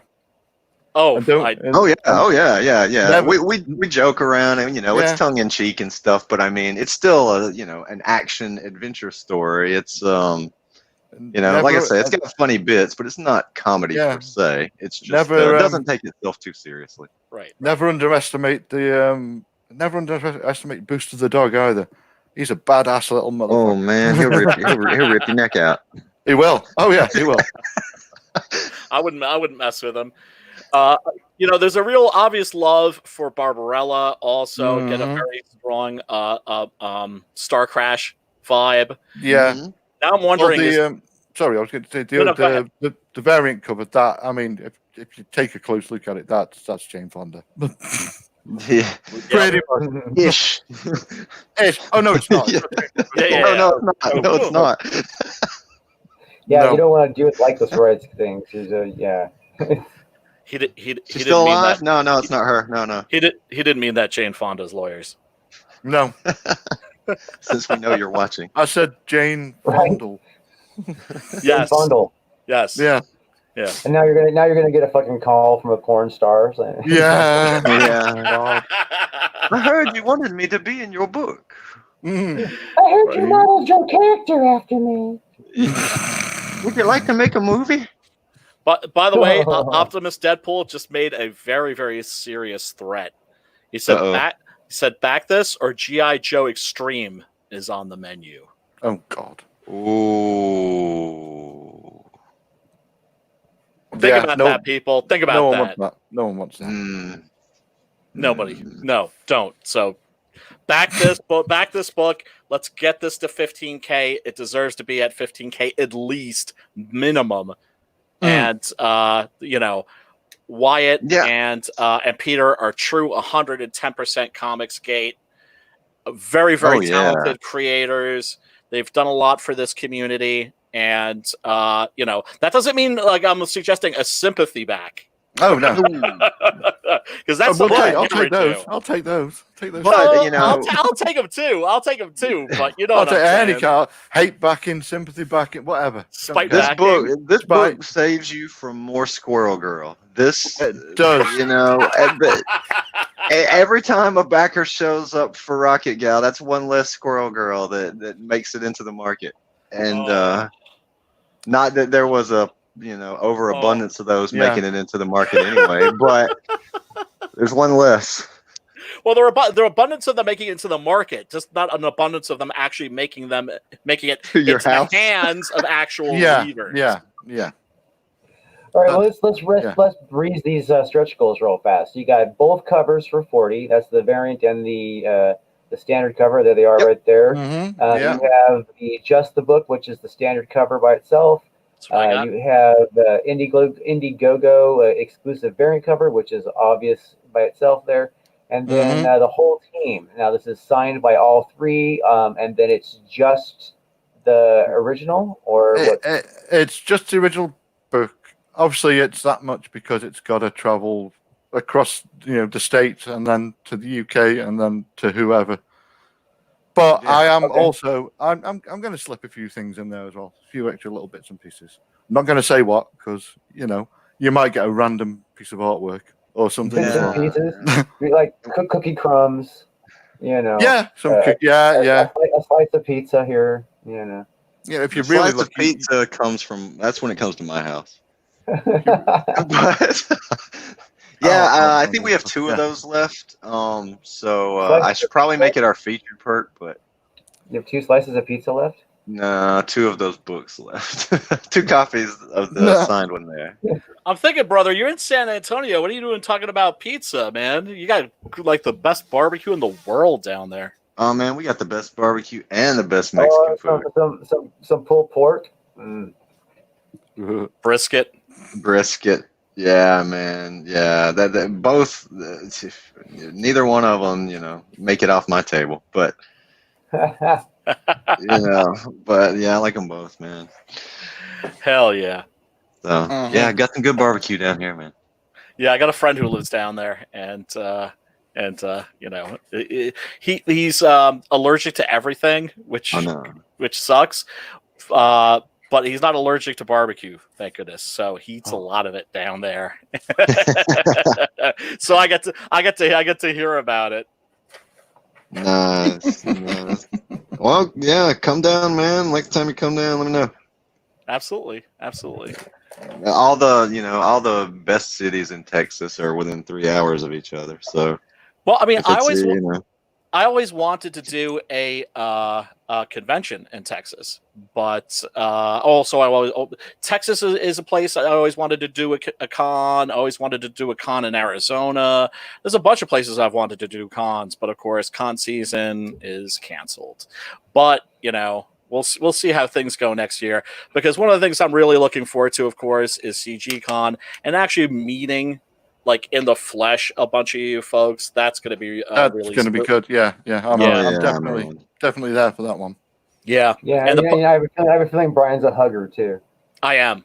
I am. That's totally true. Old punk rock goth me would be absolutely disgusted at dirty, smelly hippie me. Yeah. Mm-hmm. Yeah. I feel you. Yeah. Yeah, I think that'll be fun though, man. And the party's going to be debased too. The party will be insane. Yeah. It's Hey, gonna... what's up, Adam? Hey, the postmaster. Hey, postman. Hey, Adam. Hey, man. If once quarantine is over, if you ever want to hang out, get a drink or a bite to eat, let me know. I'm not that far from Ethan and Cecil either, to tell the truth. Oh, that's cool. And I lived in Connecticut a long time, so I guess that's fairly close. But it is. Yeah. So, but yeah, that was I'm nice. over here. You guys are over there. East Coast, yeah. No, I keep saying we need like an East Coast, West Coast CG war, just to kind of like sell books. There's a lot of us on the West. You don't want to fuck with us. Hey, we're from so far south. I'm barely New York in the house. Yeah, just wait. You'll all be shouting, "The British are coming." Yep. And then of course Wyatt, and Preston Acevedo. We got CG Dirty South. Yeah. They might just be like hanging out, waiting for like East Coast, West Coast to wipe each other off the map, and then you dudes will step in and just like completely take over. Yeah, because I think CG Dirty South, man, that gets me and Mandy, yeah, Preston, Wenger.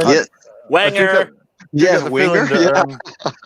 I get the feeling that CG Con's going to be mostly just taking shots out of Mandy's hands. Just like, no more. Yeah, she and Piper are going to need chaperones for sure. Oh, just leave them to it. That's probably easier. It'll be more fun to watch the train wreck. Let me just tell you. Yeah, but you want it to be a safe train wreck. Do you know what I'm saying? Like you want to like cordon off the area. No, I don't know what you're saying. I want to see the train wreck. I want to see the full-on cars piled up. I want to see it. I want to see it happen.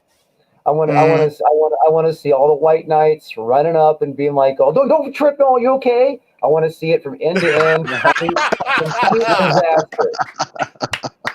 There it is. Just give him a bottle of tequila each and say, "Go." Yep, exactly. That's totally what I envision in my head. I imagine, and then we could just follow with the fucking camera, and then we could put it all on YouTube later and just laugh our asses off. Oh. Yeah. Oh God! And because that's what I see. I see these ladies getting like loaded on margaritas and just like turning into like little Energizer bunnies. Oh wait! Somebody needs to come with like the battery powered fucking blender, and we need to be making margaritas. And that would be the shit right there. It would be. Mm-hmm. It would be without a doubt. And there's going to be all that cool stuff going on at the con. We're just going to be sat in a bar for 3 days. Oh, without a doubt. But we're also going to be selling books. True. And who knows? There may be a brawl or two. I was gonna say, man, we're gonna set up Thunderdome, right? That's likely. Yeah. That's what I'm saying. Like, I'm gonna be. I'm okay because my man Drew could throw it down. I know has been in a couple of, he's a scrapper, and my friend Preston Acevedo, he knows jujitsu. Simon is just going to be stoned in a corner somewhere. He's not going to be much use, but maybe as like a meat shield. No, Simon will be sitting at a table doing sketch cards. Yeah, I'm gonna bring bail money for like 6 people, but that's probably I'm gonna bail money for about 6 people, and we'll see what happens. Yeah, man. Because what a beautiful fellowship we've created here. It's such an absolute beautiful thing. When we look back on, especially when we look back on this pandemic, when we look back on this quarantine, we're going to remember. This is the part that we're going to remember very, very, very fondly. Mm-hmm. Yeah. And by the way, if you guys haven't backed Adam Post's College of the Dead graduation day, you should check that out. Get on it. Get on it. Get down on it. Get down on it. Yeah. By the way, look at the little old Ming the Merciless I found. It has begun. Can't see him because there's a chat right over the top of it. Oh yeah. Peter's supposed to make Optimus disappear. Gilmore away from the nursing homes. You're a horrible man, Optimus. You're a horrible man. Shut it, robot boy. But yeah, check this out. Like this is like from the Defenders of the Earth series, Nice. which I loved, right? I loved too. Yeah. Right, because you had Flash Gordon, you had the Ghost Who Walks, Mhm. Phantom, Yeah. the Magician, all against Ming the Merciless, Yeah.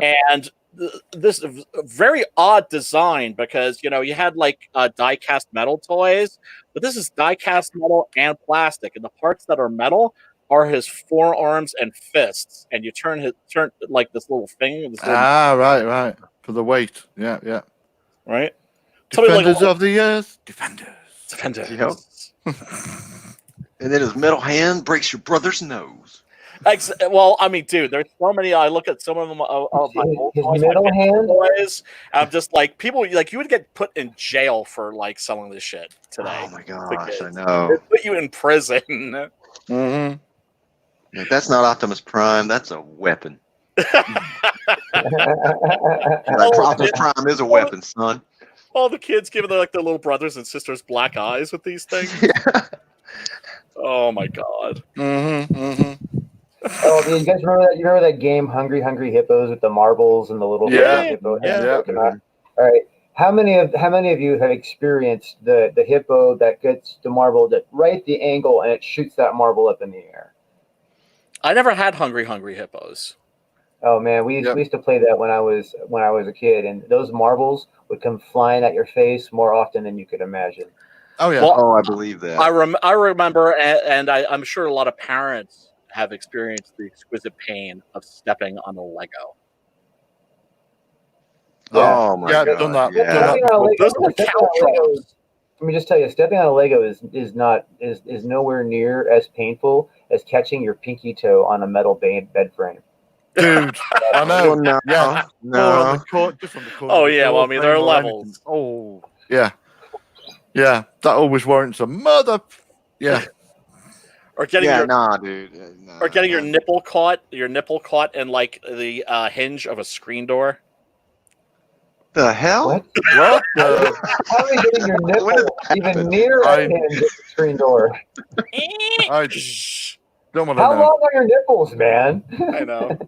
He's got like really long. Like radio knobs, right? Like spaghetti. Oh. All right. Well, let's take a moment to talk Ardonna for a minute here. Yay. So what we got here, Wyatt?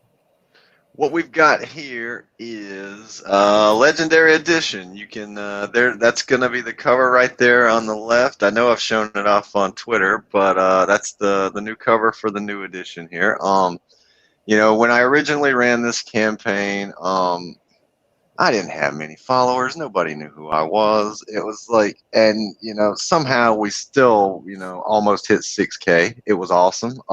So, the people that were there pretty hard, man, but, could have done with more. And since the campaign closed, which it closed earlier than it should have, I thought we were going to print earlier than we were. First campaigns, you guys know how that goes as well. Yep.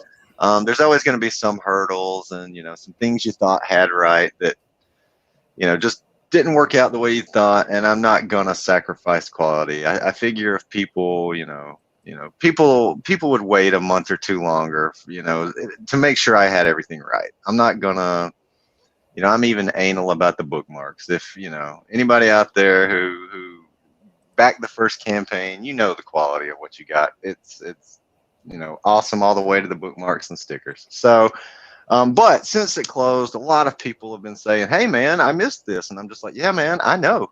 And so people have been asking if they could get it again. I didn't know how many I was going to have left over after fulfillment. It's not many, and so we're going to do a legendary edition. This is your second chance. It's Ardonna number 0. Inside it's same book as the first one, and this will be your second chance. This is your sword and sorcery we were talking earlier, Conan the Barbarian type kickassery. Hell yeah. She she lives in a world of ancient, ancient evils and demons and wizards and that kind of shit. And she kills most of it, and she kills a lot of it, and it does read a lot like Conan. Really does. It's good. Yeah, and That's luckily, right up my alley. luckily, the first time I ran it, those books have been delivered, so you can ask around. People can tell you what they think of it. So at least I've got that going for me as well, and yeah, man, I've got like five copies. yeah. So Peter, Mandy, lots of people have seen it, read it, and first book's 24 pages. That was me. That's why I made it number 0. I was first campaign. I was seeing what in the world was even going to happen. I had no idea really at the time, other than what and so didn't know what we were going to do. Yeah, I see we got DC2 in the chat. Hey, brother, what's going on? Just saying hi. Not to interrupt you and cut you off. Just saying hi. No, man. Definitely gotta talk to your people, man. Yeah. So it's definitely. Yeah. So this is the setup. We introduce our characters here. We set up for our first major villain, which is the lead-in to the first major book that's coming up. This will be the only one that's 24 pages. Anything after this is going to be 48 plus. So we can make sure to tell a whole story within the confines of one book. And of course, there will be, an overall arc for the entire story, but I'm going to try to keep a lot of the plot elements. You read one book, you'll get the whole story. That's what I'm saying. But 0 is the setup for everything. She's getting set up to meet some of the allies that will come along, and as they get started on their first major adventure together, which as this dark force begins to rise over here on the left side of your screen, and it's gonna be cool, man. We've got the mailing list right here. This is the pre-launch page. Sign up, get on that mailing list, and you will get an exclusive print, which is the map of Ulam Nur, which is the region in which this part of the story takes place. It's going to be a nice print. I actually wonder if I have it right here, and wonder how I share. Just signed up, by the way. Thank you. Excellent. Folks, make sure you do the same. This looks like a kick-ass comic. I'm so happy to see so many high fantasy / sword and sorcery books in Indiegogo right now, and in Comicsgate. It's a genre that I just love to pieces and can never get enough of. And this looks absolutely fantastic. The art looks beautiful. Nice. Thank you, man. Thank you. Ooh. If you guys can see, this is the map. Yeah, man. And this is the print that you'll get for signing up for the mailing list when you back the book. Beautiful. So this is also in the inside back cover of the book, because adding the map was one of the stretch goals to the first campaign, to the original campaign. So I think it was the stretch goal for when we got funded. but still, it was like the funding goal, stretch goal. So well, I mean that's awesome. If you're a Robert E. Howard fan like me, and you have countless copies of the Conan and the Cull stories, especially with the Conan stories, there's always that map. If you've got like a good hardcover edition, that map of Hyboria. Absolutely. And this is very similar. So I mean that's kick ass. Sword and sorcery. That's been a trope for since the genre's been around. So Absolutely. That just the fact that you're getting that map gives you an idea, I think, of the style of adventure that you're in for. Yeah, man. Absolutely. While I'm here, I can actually show the cover. I didn't really think about that, but. Let's see. Well, that's because Optimus Deadpool is running interference in the chat, trying to set you off your game. Well, here's the cover. Beautiful. Nice. Beautiful. So zoom in, let you get some of that. Oh, it's an unapproved body type. I'm triggered. Well, I'm sorry, my friends. It's not you. You triggered me with that hot body. We'll have to see if we can add the potato sack variant cover. Really. She needs to be she needs to be in a burqa, dude.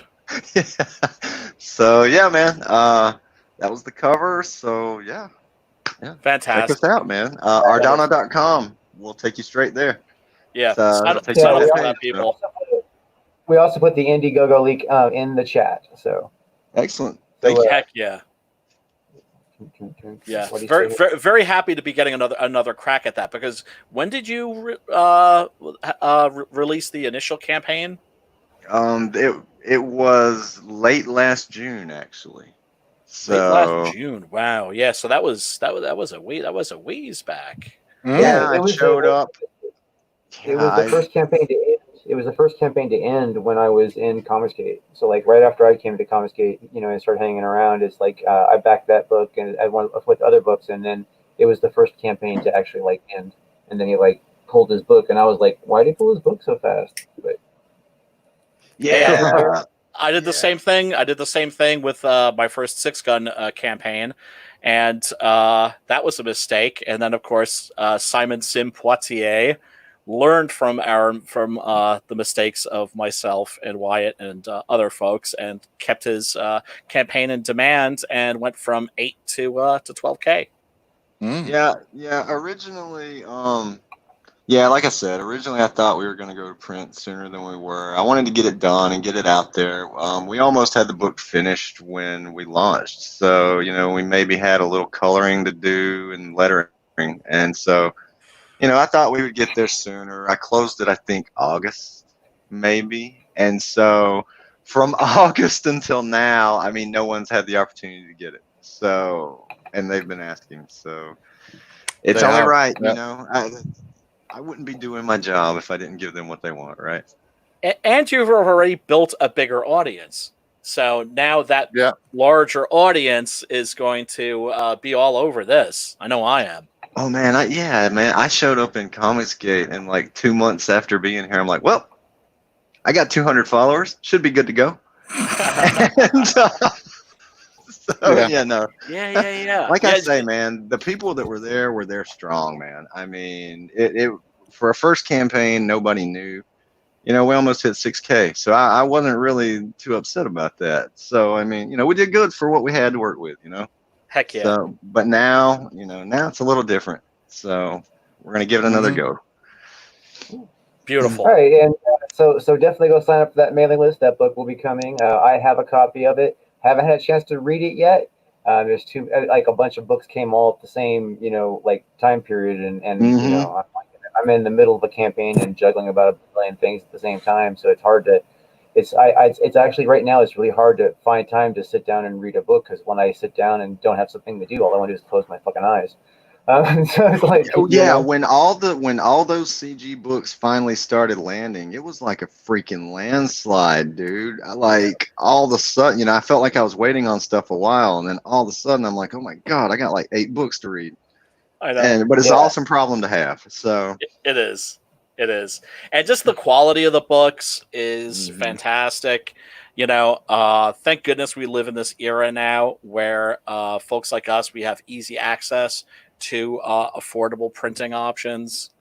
We wouldn't have been able to do something like this even just a few years ago. So I've always been a fan of easy access. Yeah, me too. Me too.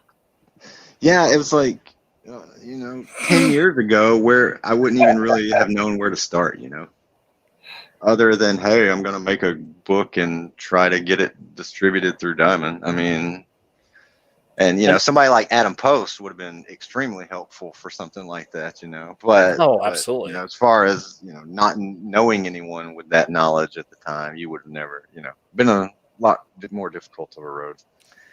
And of course, I know I beat this to death, but it's also just so inspiring seeing people like our graded 0.5 peeps taking a look at the rest of us, looking at our campaigns and going, gee, well, they don't seem that bright. Why don't we give that a shot? Why don't we throw our hats in the ring?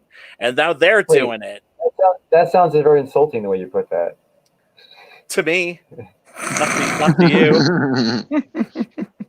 But it's it's just like, wait a second. Well, they're doing that, so why don't we? And so they're taking their shot and seeing more and more people doing that, and seeing that their books look awesome, and then watching their books doing well is truly inspiring. I just feel like that's what CG is all about. That's the spirit of this community. It's a pay it forward community, and folks know that. That they have this enormous resource, this wellspring of information that is at their fingertips in their fellow creators. And with that said, absolutely. Oh, Super Dad. Super Dad. Super Dad. Super Dad. Did I interrupt? Did I interrupt? Like you filling a whiskey glass or something? What? Oh no!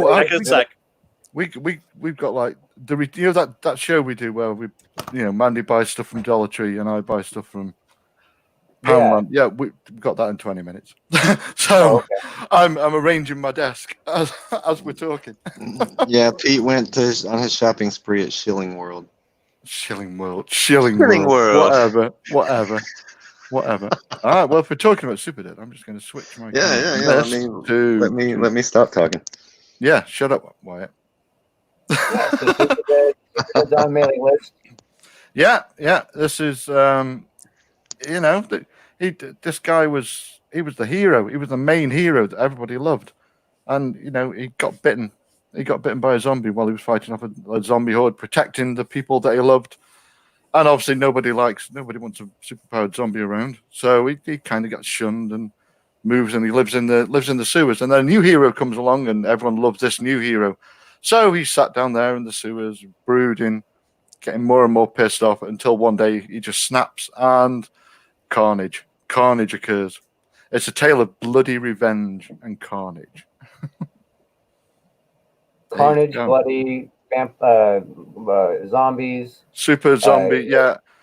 Super zombie, hero issues. I fucking dig it. Sounds good. Yeah. Going back to traditional art again. Sorry, say again. Does that zombie have a cape? It does, like a kind of shredded kind of cape. Yeah, it's very Spawn-esque, I know, but I love that shit. So, yeah, it's very dark. The story it's something new that no one's seen. It's a new side to Mandy. New side to Mandy's writing. You'll be shocked. Yeah. What I know about it is very cool. So, yeah. 52 pages. It's gonna take a while to draw, but yeah. So yeah, all traditional art. That's the cover art. It's all all this detailed stuff. Oh, awesome. Yeah, we got that one. We got there's the homage cover to the Darkness issue one, the Silvestri cover. Nice. It's nice. So, yeah, I mean, I'm just working out concept stuff at the moment. I should be starting working on the pages. Possibly end of this weekend. I should get something like that. So we get like 4 or 5 pages. Well, 5 pages done, to go on the campaign page, and then get started on the rest of it. I'll be plugging away at that. It's going to be fun. We've got for the mailing list, you get a trading card, exclusive trading card. This is like the original artwork for the trading card. Like I say, everything on this campaign is traditionally done. Very cool. Yeah, cool. And then this is just like concept pieces, and this is like another concept with this massive. Yeah, it was. Yeah, I know. And that's toned down. Mandy was like, no, can't have a zombie with a huge wang. No. So yeah, we're launching in July. So that'll be after Rocket Gal will be going out, and then we'll be doing this. So she'll fulfill Wart the Wizard as well. Yeah, plus I'm responsible for fulfilling Rocket Gal, so you can't blame Peter for that. Yeah. That's like there's one piece of extra art to do on Rocket Gal, which was It's one of the original pages, so I've just got to finish that off, and then Nice. that's everything done. Very cool. And then I've got to send a huge package of artwork over to Wyatt. I can already tell that the digital image here that we see on the screen is not doing justice to what the final product will look like. 'Cause I can look at the original artwork here, and I can see all the detail that's going in that we will be able to see in the final image that we cannot see now. I mean, it's it's a low res image as well, so it's it's Indiegogo does that. right. They don't like stuff that's too big. It's also CMYK versus RGB, which is different depth levels that. Absolutely, yeah. The CMYK image of that on my computer, it looks nothing like the RGB version. Right. Well, it looks the same, but you know what I mean. You know what I'm saying. I know exactly what you mean. Yeah. Yeah. Exactly. Yeah. So if you want to get on them. Really okay, so tell us something extreme about this that will be something that you haven't. I can't. She'll kill me. She's there in the chat. See. She's in the chat. I can't say anything. She can't reach you from there. Oh, she can. Trust me. There's a couple of scenes in it that are just, I can't.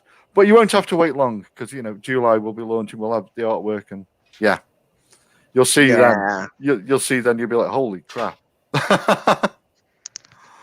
It's going to dark places.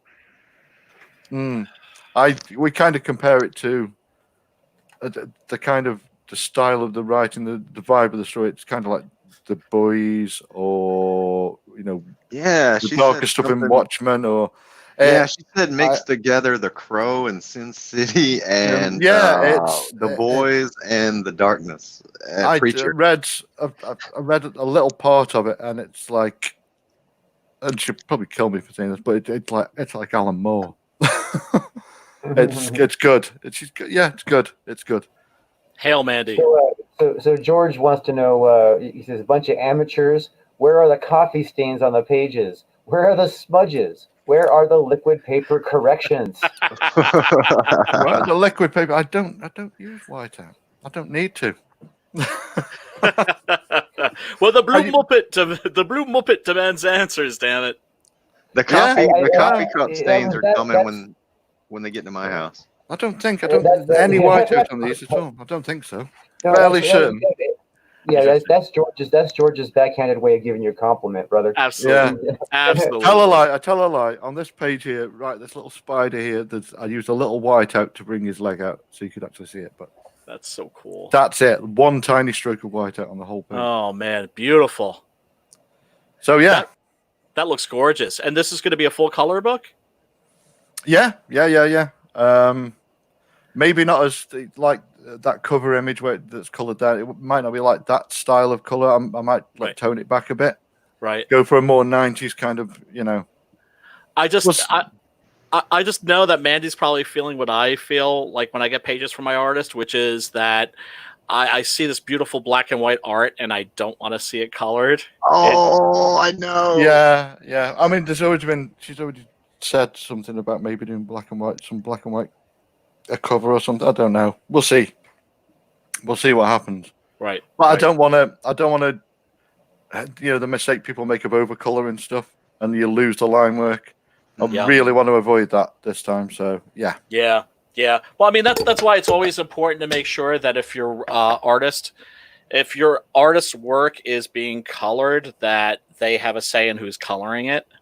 Well, this is I'm coloring it, so. Or you're coloring it. There you go. Oh yeah, I ink, color, letter, everything myself on. Good. Rocket Girl 2, and yeah. Awesome. Always, because then when I'm inking, I'm thinking of the color, how I want to do the colors already. So I ink according to that sort of thing. If you get what I mean. Oh, I do. Yeah. Because of course, we've all seen atrocious colors before. Oh yeah. Seen how. Preston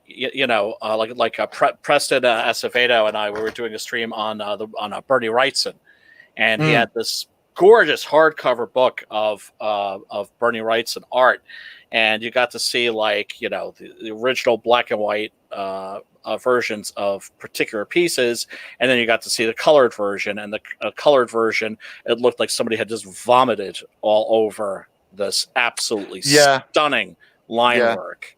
Yeah, and that's like that's what you don't want. This is true. This is true. Yeah, unless you're into vomit. I mean, if that's your thing. If you're into vomit, if you're into Roman showers and that sort of a thing, the vomitorium. I mean, like when Kane and White saw like the colors for like that absolutely gorgeous 6-gun gorilla cover that he did for me, he was thrilled with it, and that made me feel thrilled because it's like you want the artist to be happy. They create this beautiful work of art. You don't want them to like look at it and go like, "What did you do to this?" It's like you just mangled it. It's keep your artists happy, people. Keep your artists exactly. Happy. Yeah. Don't piss your artists off. Don't. Or they might start charging you the full rate. Exactly. Right. I hadn't thought about that. Yeah. There you go. Yeah. Book 2, the price doubles. Yep. That makes sense to me. Mm-hmm. Yeah, but this looks like an absolutely fantastic book. It looks like there's all kinds of stuff going on. I'm, of course, a horror freak, so instant sale. You're gonna love it. There's is she still in the chat? There's one. There's a scene that's heavily. You'll like this. There's a scene that's heavily influenced by the scene from Frankenstein with the little girl. Yeah, of course. Yeah, there you go. Yeah, trust me, you'll love it. Looking forward to it. Nod to that. I'm not saying what happens to the little girl. No, No. Can't do that in a comic. No, you'd never do that sort of a thing. Can you? Right. Yeah, sure. I mean, I would assume you can. I mean, geez. Yeah, I just saw the latest season of Vikings, and they were cutting down kids. Well, like before we were talking about like the Head Shop comics and 2000 AD and Metal Hurlant and all that stuff. Mm-hmm. Those were all those moments were when we were kids and we stumbled across these comics that weren't Marvel, that weren't DC, that weren't Archie, that weren't Gold Key, and you were just like, I didn't know that you could do that. Exactly. Plus, don't forget. This is Comicsgate. We can do what the hell we like. Exactly. That's what I'm saying. We're that next step. Are you guys seeing this cat? Yeah, that's not Pepper Potts, is it? Who is that? That's Dorian Gray. That's Dorian. Turned the wrong way, man. He needs a little kiss. He's staring me down. He needs a little kiss on his flat little head, is what he needs. No, he's trying to get me to pet him. Yeah. Aww. Yeah, he's demanding. Yes, he is. Yeah. Yeah. No, Super Dead looks awesome. It's definitely. I can't wait to actually get a chance to back it. So it's gonna be. I have to write down and back another goddamn book. I know. People, sorry. People, stop making all these awesome books. You're like putting us all into bankruptcy. We're not going to be able to pay our bills or feed our families. Tell me about it. Or back more of our books so we can afford to buy more of these awesome books. Exactly. Yeah. Exactly. We'll just turn the money around and there it is. And we'll just reinvest in Comicsgate. Well, that's the thing this is a community of comics creators and of course comics fans, comics readers and collectors that are passionate about the medium. And most of us, you're giving him a good chin scritch there, aren't you? Yeah. He's making that So of course we see Kick-Ass comics, and we gotta have them. That's been one of the most fun things about this to me is like seeing things that remind me of things I haven't seen in years. Or, because for me, a lot of this started out as, you know what, man, I don't see the comics like I like anymore. So I'll just have to go make those comics. And Exactly. I'll just have to go make the kind of stuff I'm into. Yeah. And that's what brought me here. That's what brought me here. That's what we're all doing. These are all passion projects. None of us are just pandering to. Whoa. You just gave Brian Toywood. No, not well. I'm just trying to figure out what that is. This is from the show we do. This is I got this for £1 in Poundland. It is the most racist toy I've ever seen in my life. I haven't seen this before. This is my first time. What are they called? Is it new? What are they called? Wyatt? Wrestling dudes. It's gone. Luchadores? God damn it. That's the New Day. New Day. That's it. Yeah. It's the New Day. Up on the front there, you've got. Hold on. You got Xavier Woods. That's a little homoerotic. I believe that's Xavier Woods and Kofi Kingston in the middle, and Big E is on the back. Well, that's the whole gimmick, right? They're like bronies. Yeah. Yeah. It's no. You have to really look at the faces to see. It's not. It's not the New Day. It's not. It's a knockoff. I don't. Yeah. I don't know how this got made or approved. Maybe even official. Approved. It's just got a waffle for a tail, for God's sakes. Oh, wow. You guys get some weird stuff in the UK, man. Don't blame us for this. Right. It's your stuff. From Mexico or the Philippines or some shit. Yeah. It's yeah. So we're gonna have to go, man, because it's like we're live in 4 minutes. Oh, that's right. That's right. Mandy's streaming tonight. Make sure everybody after this stream you definitely check out Mandy's stream. We've all got 10 random items each. Got 10 random items from. She went to Dollar Tree. I went to Poundland. We've got a special guest. We've got Charlie's London. Oh, I love she's been to Poundland in London to see if they've got better crap than I've got here. We're going to open a load of weird toys and things and crap up and laugh at it. Laugh at the cheap tackiness. And I will be refereeing this triple threat. Wyatt will be there to moderate the arguments. Hail, CG UK. And I know one of the things that Mandy's got that she's bought. I'm disheartened because she's going to win. You don't want to miss it. If you're a fan of Mandy, don't miss it. Yes. Yeah. I'm saying no more. Don't miss it, people. And if you're not a fan of Mandy, that means you haven't experienced Mandy's show yet. Exactly, yeah. And so tune in and you will be a fan afterwards. Yes, you certainly will. Cool. Well, we certainly appreciate you guys having us, man. I'm putting a link to the show right now. We appreciate the great work that you're doing. We appreciate what you do for the CG community and for like the kick-ass guys that you are and for the kick-ass comics that you're making, man. Oh, man, thanks a lot, man. Yeah, this is what we do. Got to help each other out, and we've got we're all friends. Yep, we're all friends here. Yeah. As Simon Simpoite always says, CG is the never-ending Comic-Con. It does feel that way sometimes. Yes, right? It does. It does. It does. No one told me back to my room yet. Except you can't smell your fans. Not yet. We don't have that technology yet. Thank God. Yeah, seriously.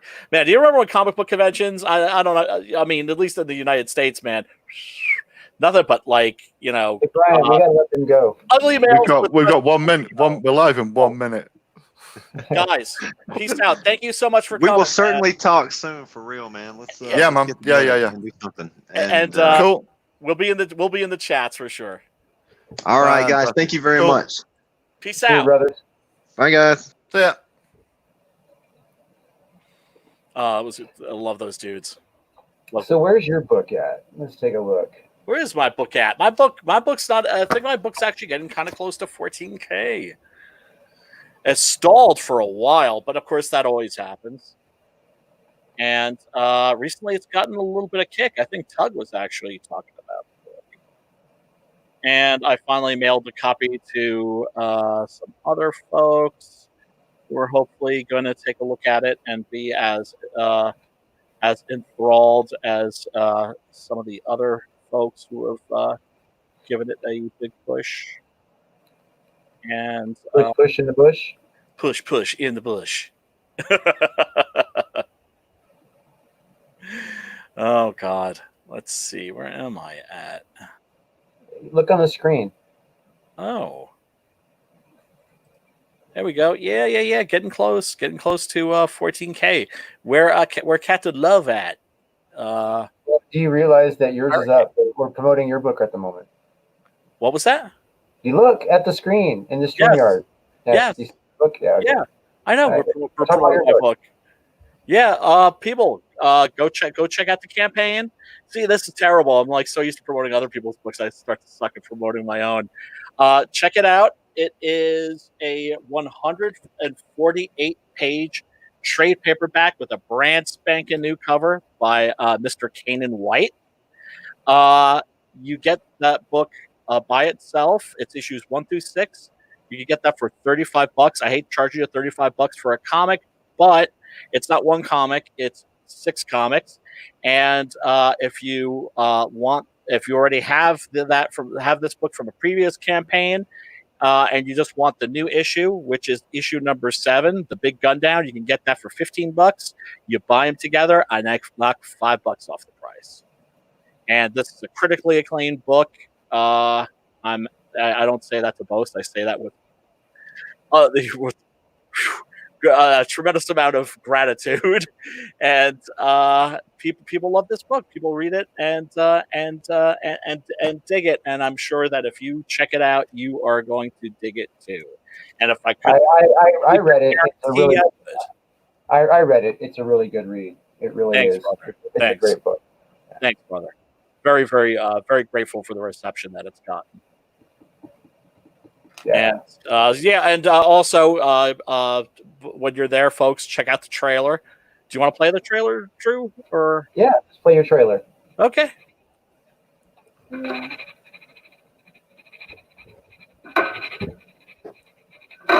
Hey. Brian Christgau, your book Six Gun Gorilla is excellent. Six Gun Gorilla, awesome comic book.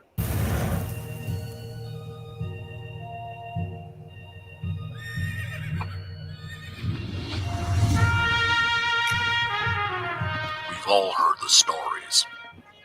We've all heard the legends. Wyatt Earp, Doc Holliday, Billy the Kid. But there's a secret history to the Old West. One that seems too strange to be true, but, well, we all know what they say about the truth.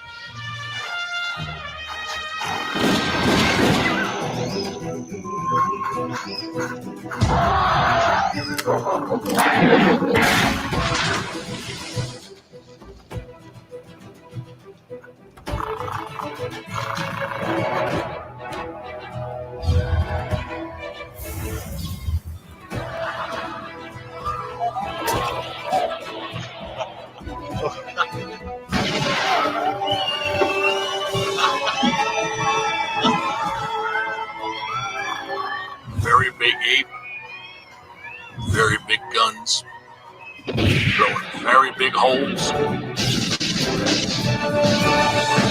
very bad people.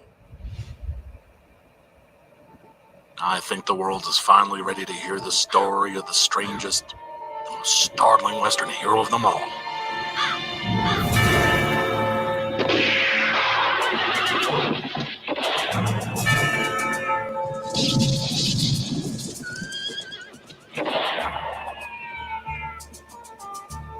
Six Gun Gorilla, Long Days of Vengeance. It ends so abruptly, it drives me nuts, man. You gotta have a fade out. I need an outro for that too. I was planning on doing a new cut of that, but also Bronson Gorilla is working on a new trailer for me, so very, very excited to see what that's going to look like because he's putting a ton of work into it. Let me tell you. So yeah, go check it out, people. You know, check his artwork out. Hold on, let's show some of the artwork here real quick. Okay. So obviously, why don't you, since the first book, you know what I mean, has been out and circulated, you know, don't go too far with spoilers. Well, why don't you tell a little bit about what happens in the first book, other than just the pitch? Oh well, of course, the elevator pitch is very big ape with very big guns, blowing very big holes, and very bad people. But the story opens up in the 1800s in the Congo, where a great white hunter type, like an Alan Quartermain kind of a guy, is going big game hunting and stumbles across a troop of gorillas. He blasts the shit out of them.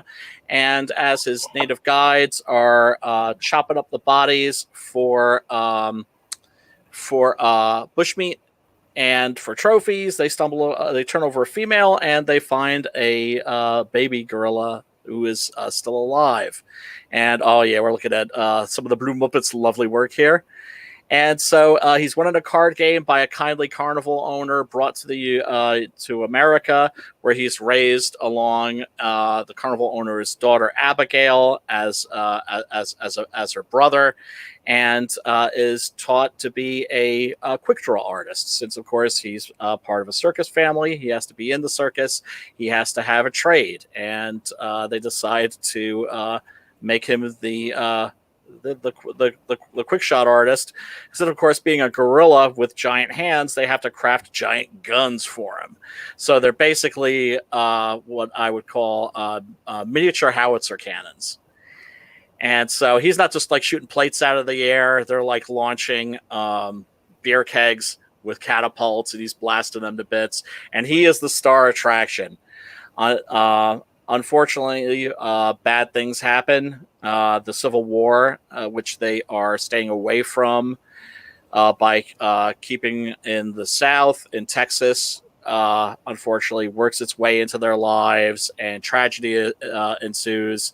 And so our hero, the six-gun gorilla, whose name is Kumba, which means roar in an African language, sets out on the vengeance trail.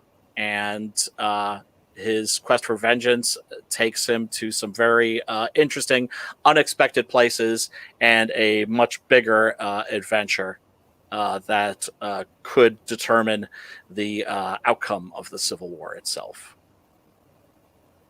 Look at George.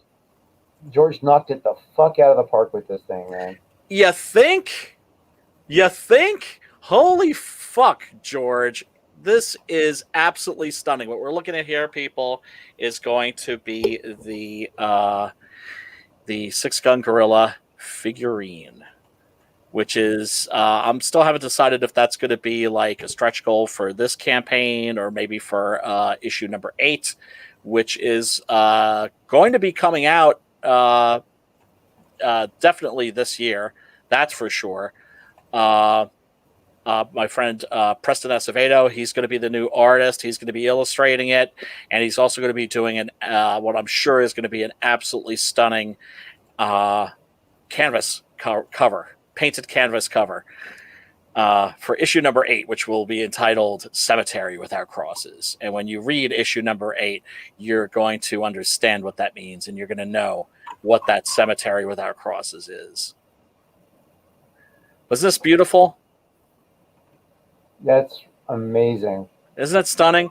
George is like one of the true treasures of Comicsgate, without a doubt. He's done beautiful work, of course, on the hauler. We're going to have to take a look at that too.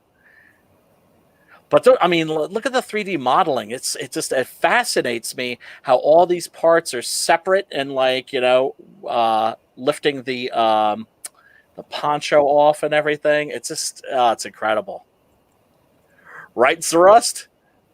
That's the point. I mean, silverback gorillas are pretty scary just by themselves, and yeah, if they're packing guns that are the size of howitzer cannons, yeah, you're pretty much fucked.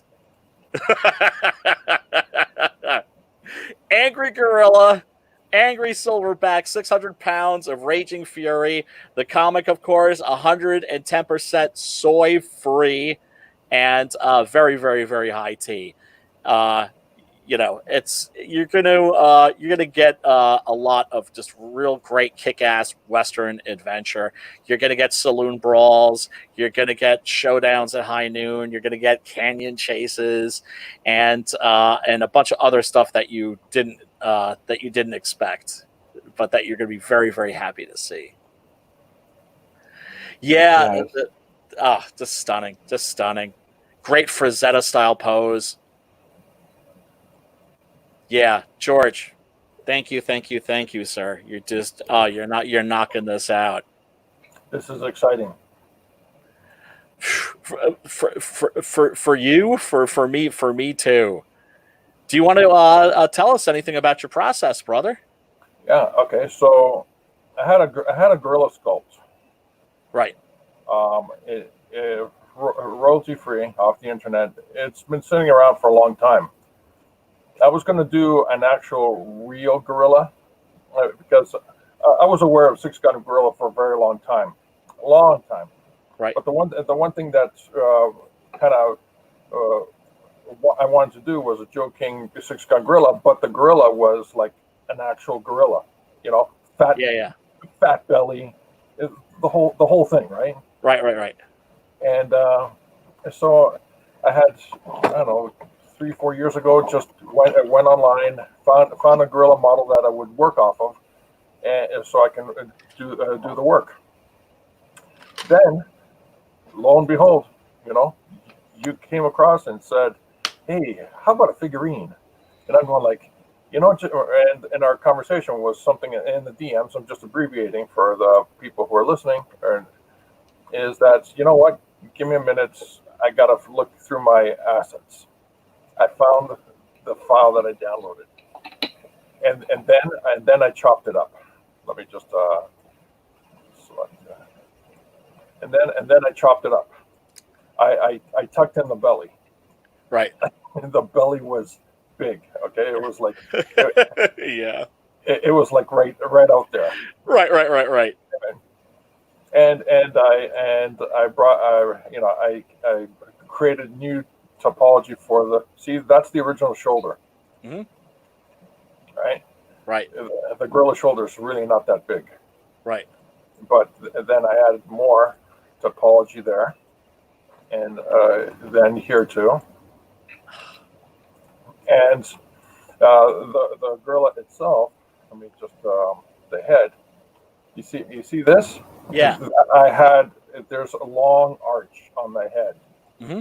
So I caved it in, following your modeling, your design. So that way that when it comes time to connect the hat to the gorilla, there'll be a peg in between here. Ah.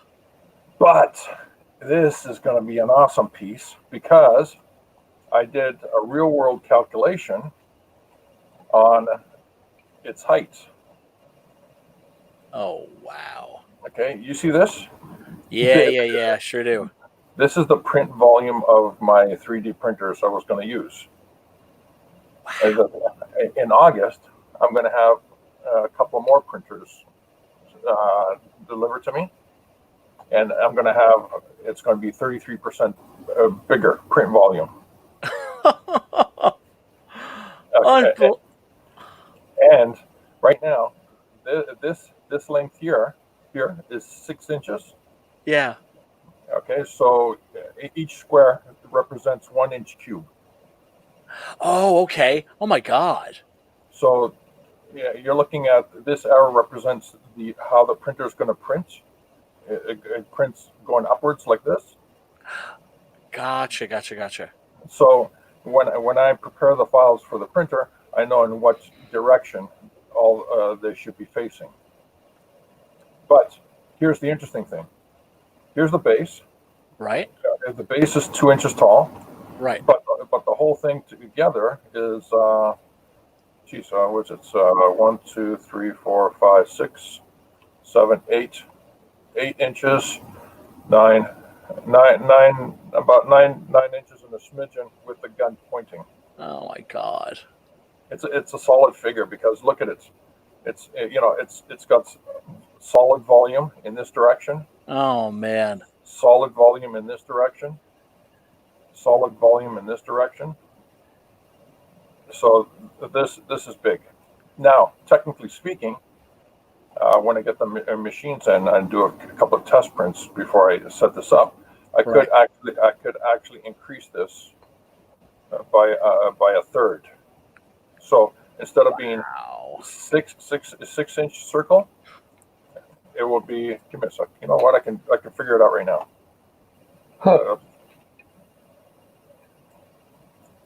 I mean, this is just all just amazing, just fascinating to me. I mean, the whole concept of 3D printers is fascinating to me. First time I saw one was at the East Coast Comic-Con. I think maybe 3-4 years ago. And I just remember looking at this thing and just thinking, "Oh my God, this is the future right here." Yeah. Okay. So I just scaled it up. Let's see. Give me a second. I'll do it at this angle orientation. And this is 1.1, 1.7, 1.17, 1.18, 1.2. So it's that's kind of it. Yeah. Oh my God! It's so beautiful. So technically, I could push this up. Not yet until I get the machine. Right. I can bring this up to 6, 7, 8, 9, 10, 11 inches with the gun pointing, or 10 inches to the hat. Amazing. And this is because I was inspired of what I saw in your book, and it doesn't mean I wasn't inspired by the stuff I see in your book too, Drew. Is that I'm thinking of there's a scene in the book that has a Gatling gun. Yes. So I'm going to be creating my spaceship with magnetic with pieces magnetically interlocking. Okay. Yes. Follow me on this. I am. And instead of having a peg, okay. Let's just I'll just show you. Instead of having a peg. Now let's hide the guides here. Okay, instead of having a peg that would come in, let's see, right there. So the piece would come in and peg itself into the torso. Right. Right. Instead of having a peg, a key, like a keyhole kind of thing, mother-father connection. Yeah. I will have a keyhole, but the keyhole will be supported by 2 magnets on each end. So you can deliver this efficiently in a small box. Oh wow! That even if it's shaken, it will not be broken. And at the same time, when the customer gets it, they're able to take, say, the arm and just Micronaut style. Exactly. Bring it close to the bring the arm close to the shoulder hole. And the magnet will just attract it and connect the piece. Oh my God! You're blowing my mind, dude. You're blowing my freaking mind. Same thing with the hat. Oh my goodness. Same thing with the torso and all that stuff. Oh my God. And same thing with the feet to the base. Maybe the steering wheel, maybe the wagon wheel will be maybe the only thing that doesn't have a magnetic piece attached to it, because it's a very simple thing that will sit on gravity. But here's the thing: the Gatling gun. Yeah. I'll just create an object here.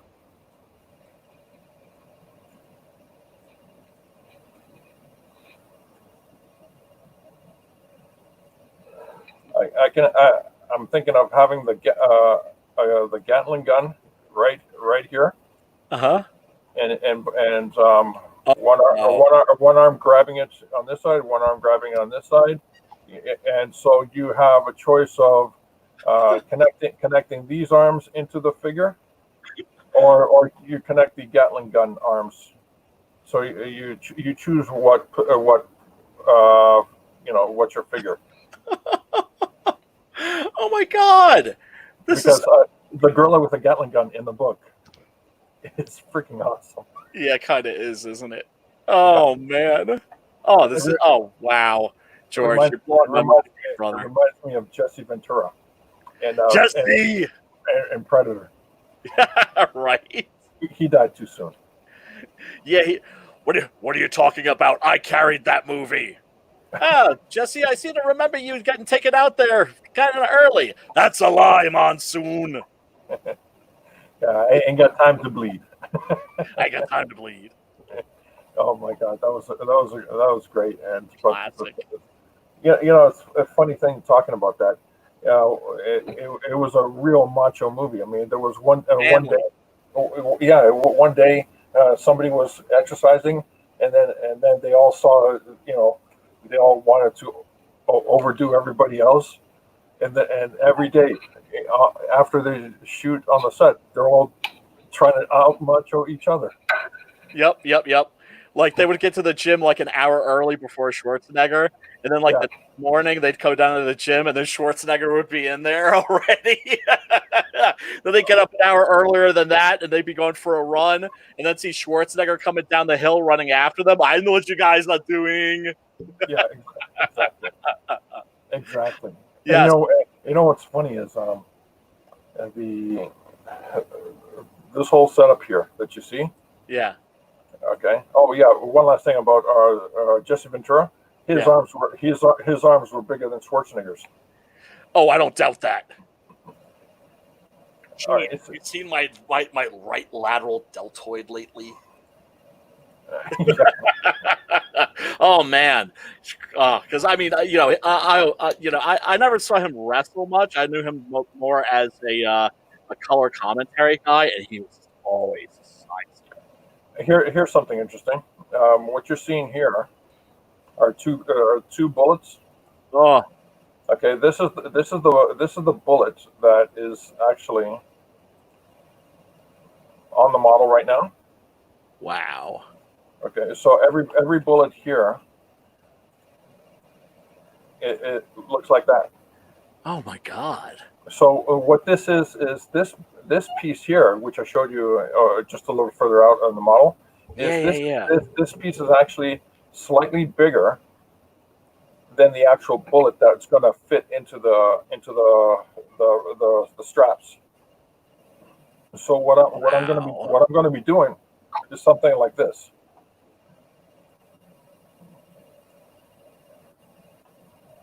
You see that? Yeah. I just cut into the topology. Oh my God. And then I bring in the smaller bullet with the smaller peg that will fit in place. Unbelievable, George! You are next level, brother. Next level. And here is the two bullets. This is the actual tolerance between right here. So this is the outside bullet that's going to be cutting into the straps, and this is the real bullet that you're going to be looking at. Right. So if someone wants to actually paint this, right, they'll be able to take it out and paint it by hand and then glue it in. Yeah, they'll have to especially ask you. If they want to paint this by themselves, they can do that. That's amazing. You just send them the pieces with unconnected. Amazing. And the other option is that we can use nice one color plastics that mimic gold or silver. Even bronze. And also, if I'm not sure what the tier would be or the price point would be, but I could actually set everything to print in different, all the plastics to print in different colors. Wow! So you can have not a toned value, but a flat value of the entire figurine, and that would include the eyeballs. Oh my God! Because what I would do here, if that's the case, I would actually I would actually cut into the head right here, Uh-huh. Like so. And then I would create 2 holes here that the eyeballs would fit, like missiles with a sphere at the end. Right. Yeah. And they would appear on this end, ready to go. And let's see. The hat. Originally, I had the hat nice and round, nice and perfect, but then I went back and referred to your book, and then I saw the hats were rugged, the ponchos rugged, everything's beat up. So that's what I did to give it that cloth feeling, that beat up feeling. So magnetic connections to the shoulders, magnetic connection of the hands to the forearm. Oh, and here's the fingers. Here's just before I actually start to connect the topology and smooth it out. Wow. Because I want the fingers to fit the gun just right. Right. So this is the actual gun that I've been working on, based off of this gun here. Right. This is the reference I got off the internet. Uh-huh. And this is the gun that is polished up. Nice. With this gun here, I can duplicate it, and I can do something called a swell, like that. Right. It's just there we go, and show you the transparency. So there's the underpinning of the gun. There's the original gun underneath it. Oh man. And this is the swell. So I made it fatter. But this, like the bullet, will actually cut into the hand area. So that way, when I actually fit the real gun into the hand, right, it's a perfect fit. Wow. So the idea is to actually create the hand in 3 pieces, which is the thumb and the fingers is separate from the actual palm itself, and maybe 2 pieces, 3 pieces tops. So that way you can you can fit the gun into the hand, and the hand into the forearm, and the forearm to the torso. Wow. So it would be a painter's dream to have it this way, instead of trying to. Let's get rid of that. There you go. It will be a painter's dream to have each piece as a separate piece, and then again, the pieces in themselves will actually. You know what? Let me just create a color here. Zeros has an idea. You should make a CG character chess game. Seriously? Oh my God, George, I'm blown away. I can't believe what I'm looking at. It's or a Joe King chess game would be kind of cool, actually, with commissioned CG characters, like people like say yeah, you know what I mean, like how we have the trading cards, you know. Well, Mark Marianelli still needs to do the color forms kit. Yeah. Nice. Oh, it's incredible. So what I'm going to do is right now is I'm just going to do just a quick rough brown here. George, can I ask you what program are you using here, or is this like an interface to the 3D printer? This is Maya. This is a very expensive program. And this is for 3D sculpting, I'm assuming. Actually, it's for 3D sculpting and animation, but right. the majority, the ZBrush is just primarily is a 3D sculpting program. But I need best of both worlds, and Maya is the game for me. Nice. So I wish Simon was here, man, because he's like a 3D artist as well. And Simon, goodness. oh, is that amateur? I don't want. Wait, did I say that out loud? I mean, the idea of being a 3D sculptor and then actually being able to use a 3D printer to turn these things into physical objects is to me just astounding. Like I said, the 3D printer that I saw at that convention, it reminded me, and I'm really dating myself here, of being a little boy and being in a airport and seeing Pong for the first time. Yes. Do you know what I'm saying? Like, this is the beginning of something really epic. Yes. I know exactly what you're saying. So there's an idea of just a straight on color. Of course, the face would be separate pieces, so you can because the face itself would be a different color from the hair. And I've painted many minis in my time. Of course, this is I don't know if you'd call this a mini. This is kind of a biggie, but this is a 7-inch. This is 7-inch mini. It's 7 inches. Wow. 7 inches. And of course, on the bottom here, I will engrave your copyright on the figurine. Oh my God. So I'll say 6 Gun Gorilla, copyright, blah blah blah blah blah blah. Right. All rights reserved. Right.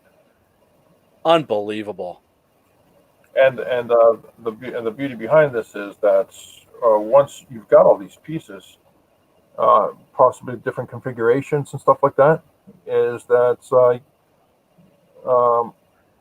you can actually have fun with your audience, where they either build or paint their own gorillas. Right. To their own interpretations. Sure. Yeah.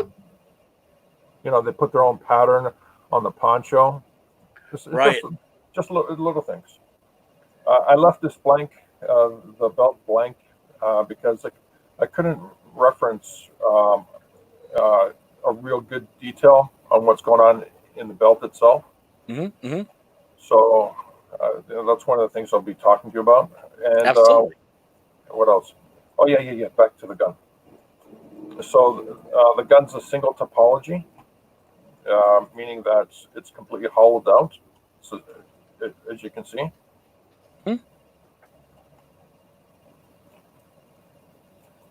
Now, here's the holsters are the guns not the holsters and the gun are not designed to fit in each other because the holster itself is a rigid plastic. Mm-hmm.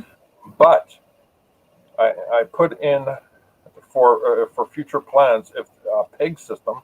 So if you get somebody clever who creates a holster out of fabric, you can actually have the guns separate, and they can fit into the fabric holsters on either side. While he holds the Gatling gun. That's exactly what I was thinking. Exactly. And maybe the Gatling gun would actually find a spot, say in this open area, right, and that it just sits there. So what you would have is that the Gatling gun arms would be actually extra and off to the side from the actual figurine.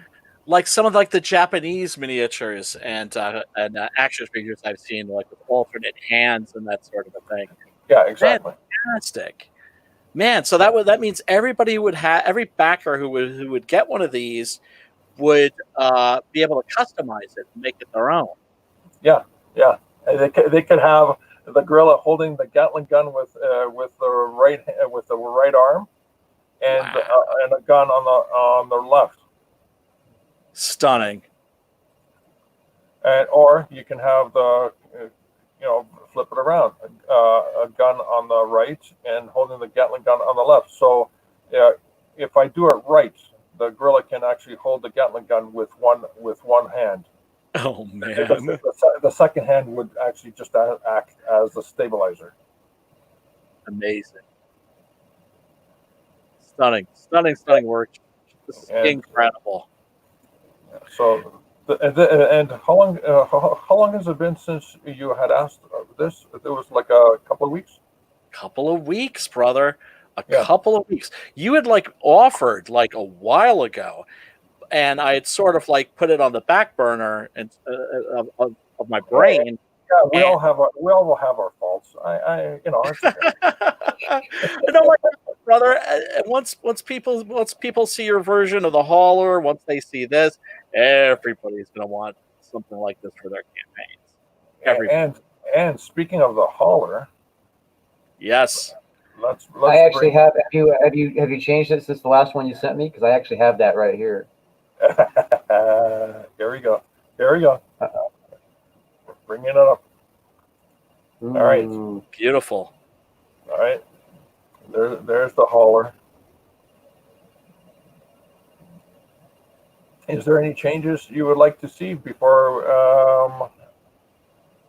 I go to another? No, I went through when you fixed the windows, the glitches in the windows, and then we decided to about how everything sits. Obviously the windows, the windows themselves aren't orange; they're pink, but kind of a pinkish color. Oh, wait. Okay, that I can fix right now. Let's go to the color. They're supposed to have like that translucent kind of look to them. That's all.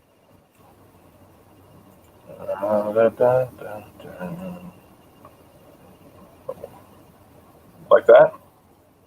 More of a darker purpley pink. Oh, purpley pink? You mean like here? Yeah, like there. A little bit darker, but yeah, like there. A little more darker.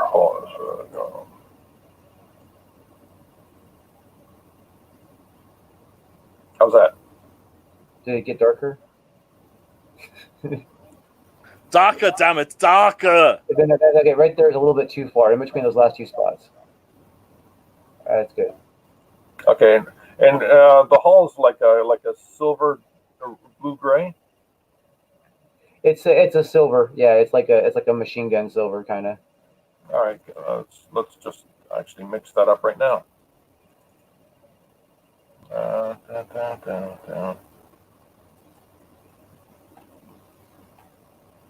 Okay, gunmetal gray. Gunmetal gray is the official term, I believe. Gunmetal gray. All right, let me just pull that off. So.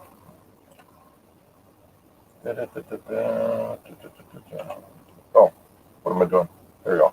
Select all materials with this, and then drop it into this. All right, now I can mix. Yeah.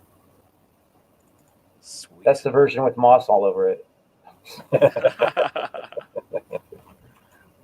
All right, so now I'm gonna just mix the color.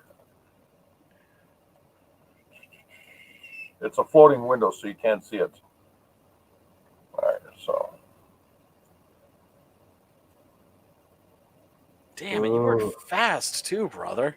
Ah, there we go. Ah, a little bit darker, a little smidge. There we go. Oh yeah.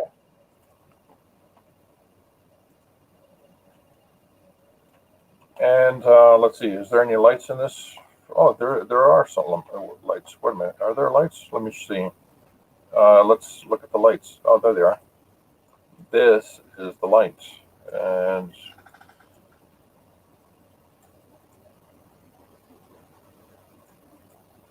it's fucking so badass. Right? I mean, just so this represents any kind of light source. Well, actually, you know what? The pink can go with the light source. Put the light source right on the windows, like you're like right there. Now, the pink needs to be darker.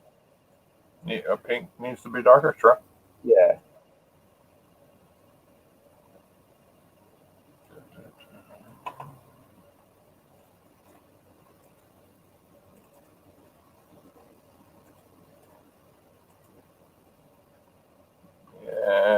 Just say one. Win.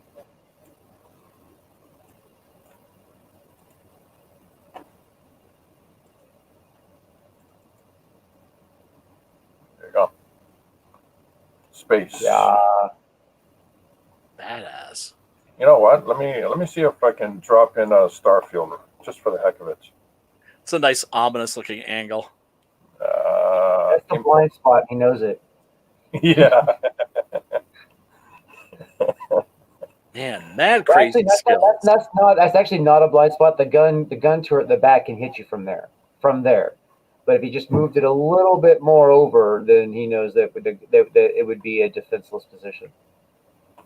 Let me find some stars. Give me a sec. I got some stars sitting around here somewhere.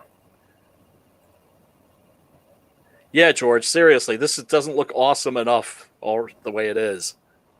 Oh, you know what? I got a galaxy shot. That's even better. Oh, brother, you are unbelievable. Image this. 1600. You know what? If you have a Milky Way background, that's actually like appropriate for because that's actually a common thing that we throw in the background is the Milky Way. Yeah. That's what I'm doing. Just letting you know. Imports. There we go. Wow. Let's wait a minute.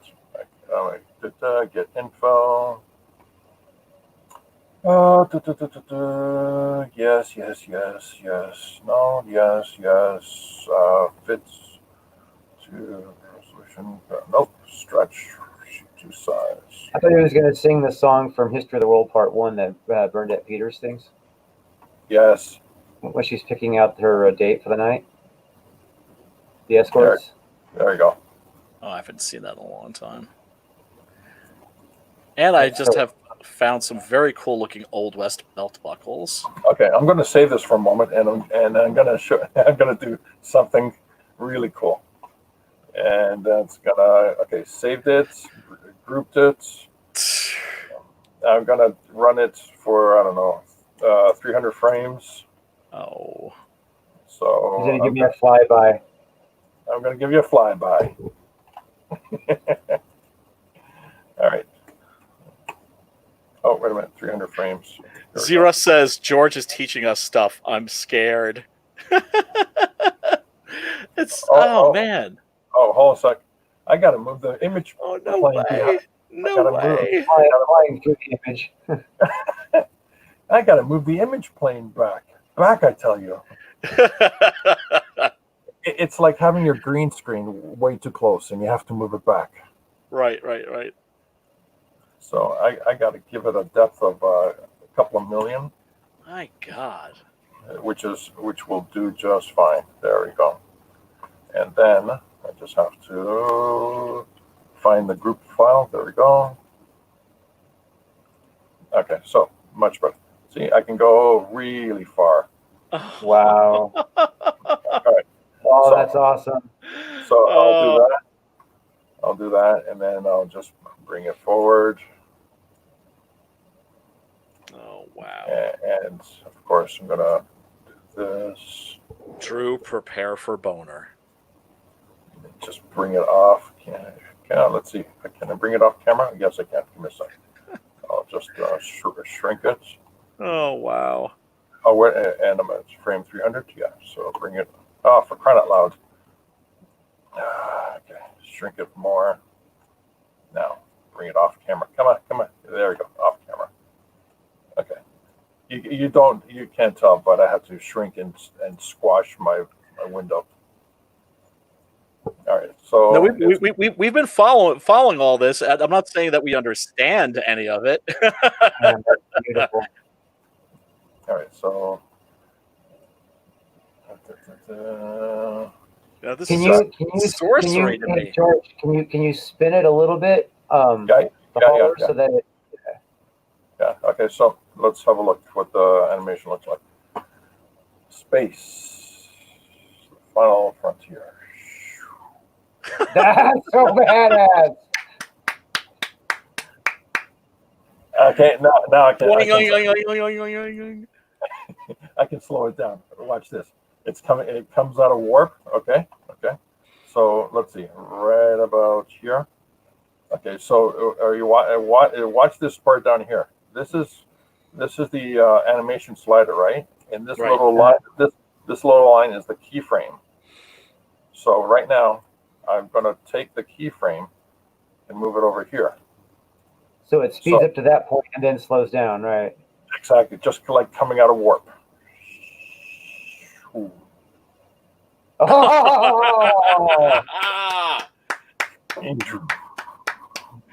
Oh, badass! That is so awesome. All right, let's go a little further. Let's just bring it right about there. And if you look closely, actually, it actually spins from this position, and we'll go to the keyframe, and we'll bring it to this position. All right, so yes. So while we're at it, show the light. Let's see if we're going to be accurate on this. Okay, here's our central light coming in, which is from behind. And here's our secondary light, which will be our beauty shot. Let's just we'll do that. Yeah, I like the shadow. Yeah. And then I'll just I'll make the light a little less intense.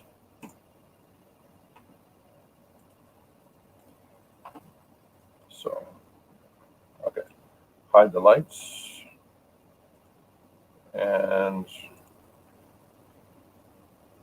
fuck, that's awesome. Is that cool? Dositu in the chat says it's hypnotic to look. Do me a cool favor about frame 200. Put another keyframe, and then at the end give it a hard twist at frame 300. All right, okay. Drew all bossy. I know. What a slave, man! A slave driver. Seriously. Oh. All right, so let's see. Unbelievable, man! Right there. Yeah, actually, maybe like 150 then, if that was 200. No, it's okay. I know what you're implying. So let me bring this over here. Whoop, press the button. I pressed the wrong button. So we'll do it like this. It'll come in like that, and then it will spin. Yeah. At 200. Let's just zoom out. It'll spin at 200. Oh, did I save the? Oh no, I didn't save the window. That's okay. Like that. Yeah. All right, so awesome. Let's just bring it out here. Let's actually show the perspective. Now I'm going to lock in the camera on this.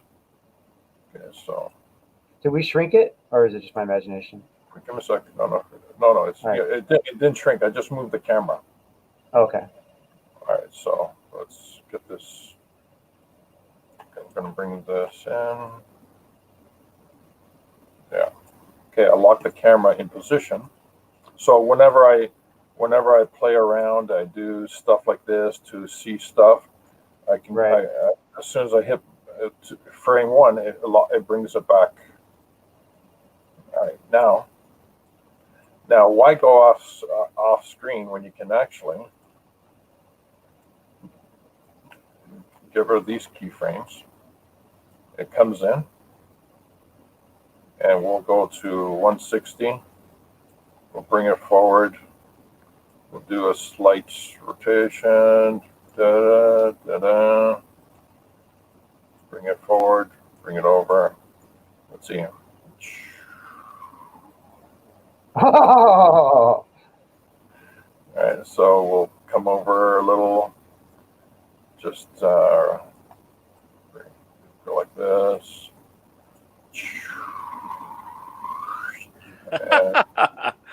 Oh man! And since I'll just pull it off camera over there. So go like this. Okay, yeah. Give me a sec. Okay, let's see. this is no good at this position. I have to bring it over. It's right there.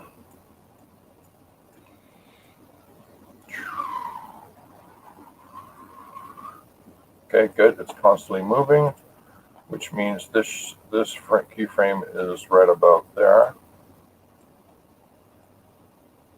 Yes. There you go. Sweet. So let's have a look. Beautiful. Comes in, Oh turns, my goodness. and then just goes off the page. That's fantastic. Yeah, it is. So let's see it without the selection. Boom. That was Very so cool. Very cool. Let's see. We can do better. Awesome sauce, sir. Slathered in awesome sauce. Slightly up. And move it further. Oh. Move it further out. That should do it.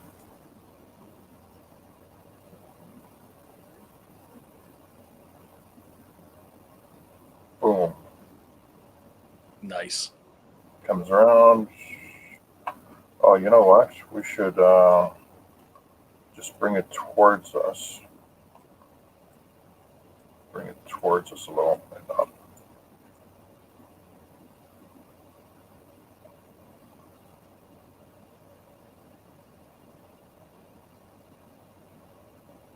License.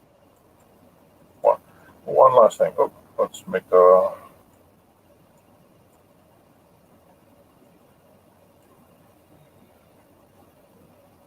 Yeah, that's it. That's so fucking awesome. So fucking cool. How happy does that make you, Drew? It makes me insanely fucking happy. Right? Hey, you know what? You can actually click. There is one other suggestion I'd like to make because of the way where the light sits when it flies off. Yeah. Is there a way we can move that second light? Yeah, absolutely. Let's show the lights. Okay, I'll lock the lights Like up. positional lights where like when it's yeah, so it's more shadowy right there. Yeah. We'll just yeah. We can do that. So it goes like this. All right, or we can just do what they do in Star Trek: The Next Generation. What's that? I don't give a care where the light source is coming from.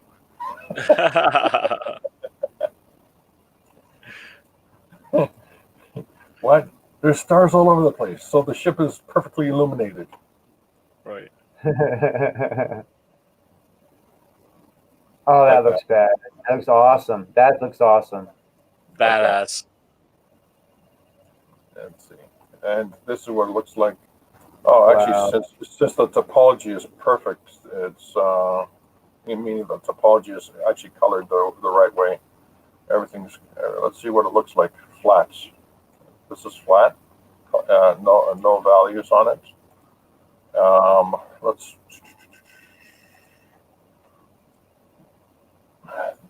X-ray. X-ray with wire. X-ray with wireframe. So cool. And let's kill the X-ray and just see it with the wireframe and hide the lights. Pesky lights. Wow.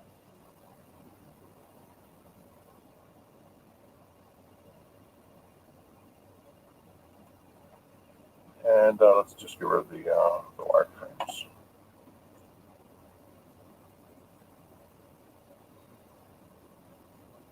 There you go. That's awesome. Very cool. Is that? Fucking amazing. There's a trick. Let me, before we do anything, let me just save it into number 11. There's a trick I did for old school trick. Let me see if I can find it here. You know the old school animation, you have the carousel and all that stuff, and Disney would use multi planes and whatnot. Yeah. All right. Yeah, I did something similar. Let me see. Where did I put it? Orville Ship V2. Guess it could be this. It's loading right now. Oh, that's the entrance. That's the. Let's see.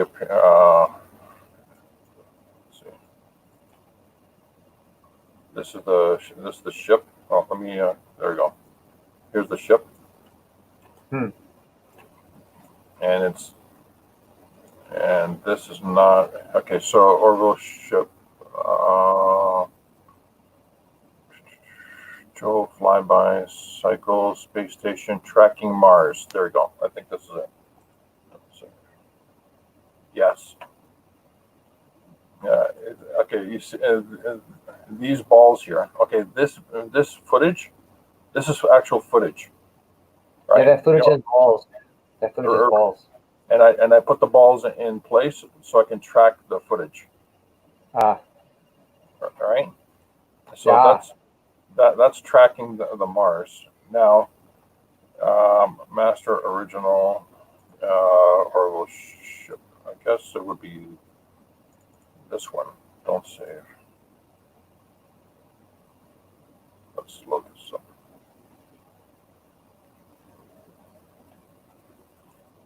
Yes, there you go. And wow. I showed you the tracking that scape, and this is the ship composite, right? Right. And original. Let's go to original. I think it's 0304. And where's the tracking Mars space station? All these files on my. I got to get myself very organized here.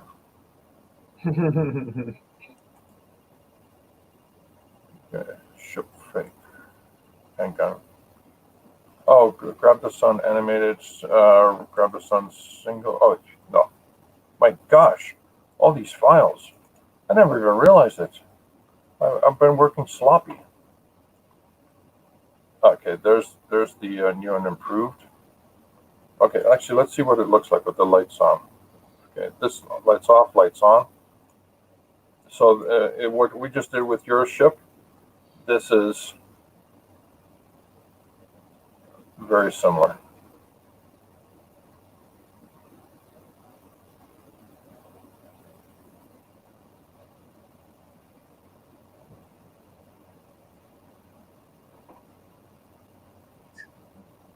That's so cool.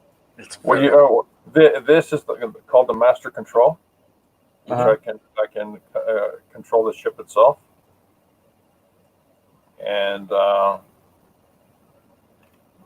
give me a sec. Let me see where I got to show you. I'm gonna find it. Just give me a sec. I gotta go into the actual folders here. Oh yes, it was the girl action. The girl on girl action? No, the actual source folder. There we go. I found it. Source. Girl, robot, action. Girl, robot, action. Don't save. Because there's a girl spacesuit character in this. I actually labeled it or grouped everything in that section as girl 01, girl 00. You just laid it all up, girl on robot action. I try to get away with things, Nothing wrong with that. Okay. Loading. The wheels are loading. ride. Thank you for showing us your process here, George. It's fascinating stuff. Isn't it You fun? should get up early. You should get up early and just go like hassle him on his channel when he's like live streaming his 3D work, man. You can sit there like for hours and just like tweak on his work, man. Fascinating. Hey, I wake up bright and early at 1 o'clock in the afternoon, sir. Crack it. Well, it used to be the crack of noon for me now. Now it's like around like the crack of 5. Your 1 o'clock, George, is my 10, so 10 a.m. Let's see if it's the actual file here. I think it is. Yes, it is. Whew. Is it? Give me a sec. Let me see what happened. Oh, it's still. Oh my gosh, it's still loading. Okay, this is not the thing. Okay, what's happening here is the ship comes in, does a rotation, and lands. And this is not the file, but I found the file where it is. So it has to be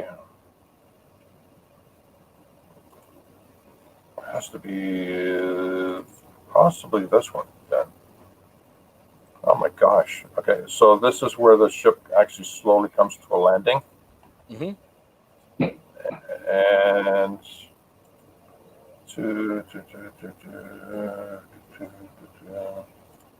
okay, so 3B. It's got to be 3B then. Oh yeah, there's that Mars landscape I created from scratch. Wow. Badass. Yeah. So what happens is there's a reflection of light coming off the ground, which illuminates the shiny ship red on the bottom, but the star field from above illuminates it blue. That's cool. Very cool. Fellas, I hate to say it, but I do need to get to Boogie in. All right, check on my mom. Okay, hold on a sec. Let me see if this is the actual file. Great. If not, then we'll continue it at another time. All right. It's loading right now. Crossing fingers. Amazing work, George. You are a visionary, and man, your services are going to be in high demand in people's campaigns very, very soon. Yeah, it's a lot of fun doing this.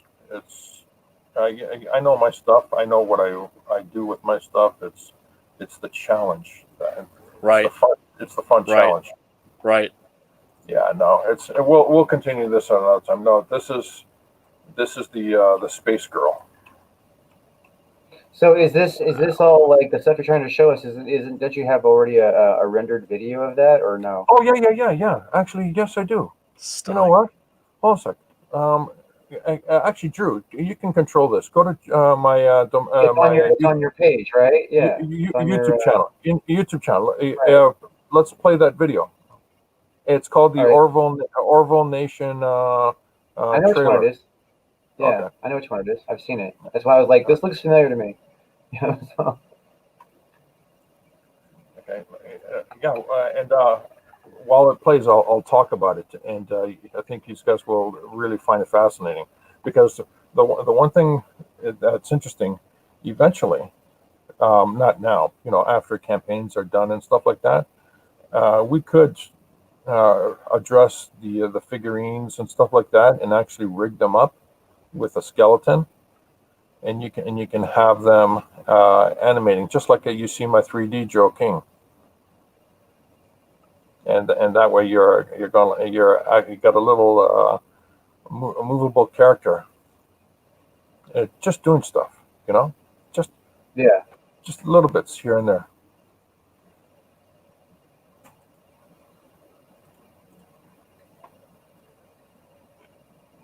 I gotta tell you that when I put that smirk on the gorilla, it's like I'm going like, yeah, that's it. That was the moment. Fantastic, man. Fantastic. So freaking cool. Oh, I got it up. I'm just going to share it here, and then Great. Z Trust, you're talking about tabletop miniature figurines.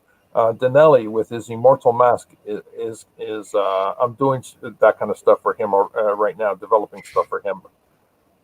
Oh yeah, you're gonna love this. All right, I'll talk to it while it's playing.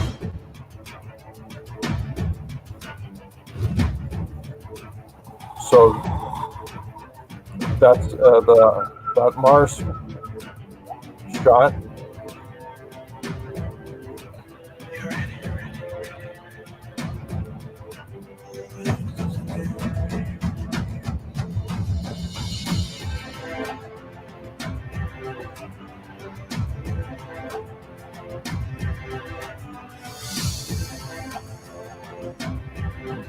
There's that shot that I showed you. Yeah. Okay, now remember this shot, okay? I'll tell you about it after it's done. Right. Just remember this entire shot right here.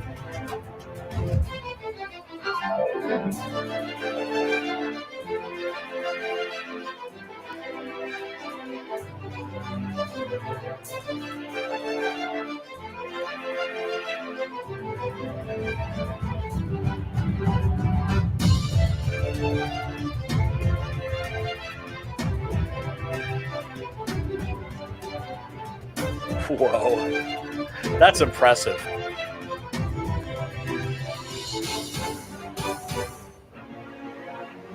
See the reflection of the red?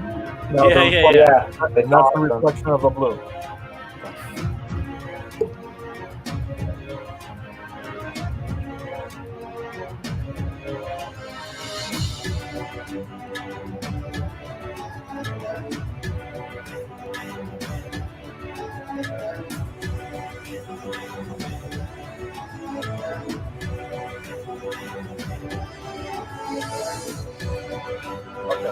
Okay, that's it.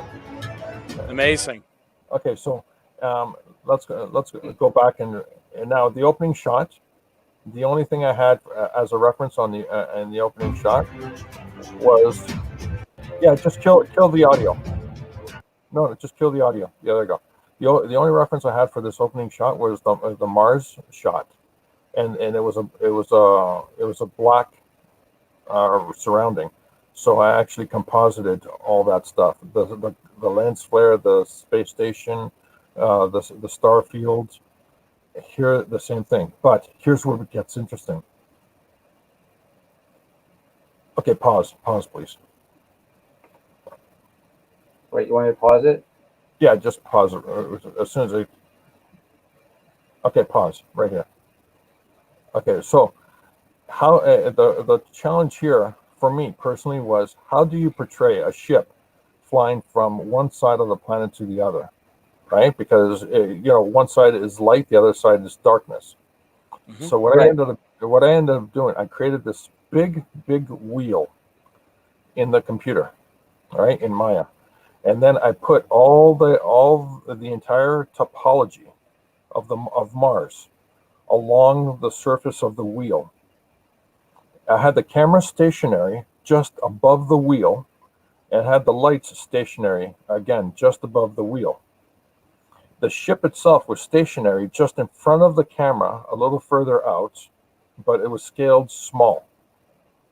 So what I ended up doing was, as I spin the wheel, the camera's stationary, mind you, as I spin the wheel, right, I make the ship zigzag left and right and grow in size.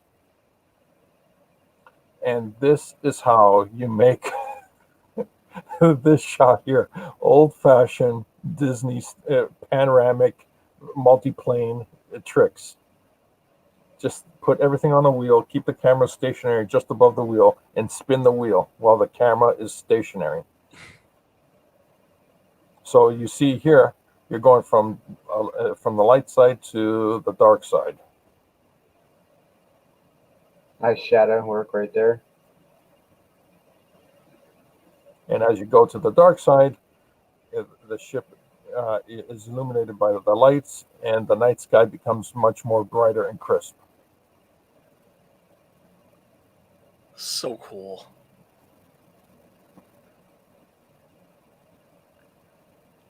Badass. It- You are a certifiable badass, George. it was such a simple solution.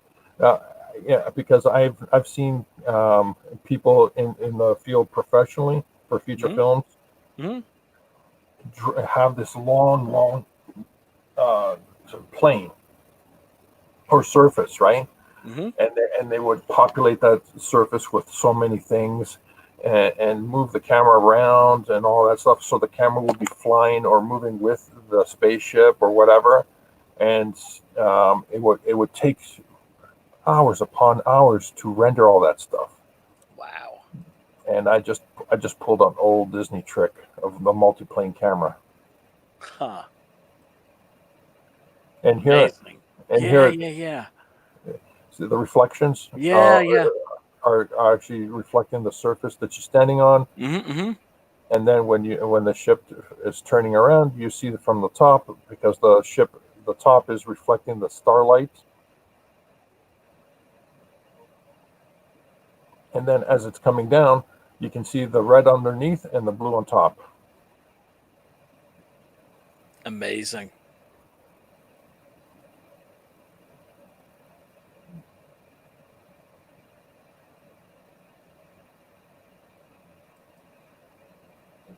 Very, very cool.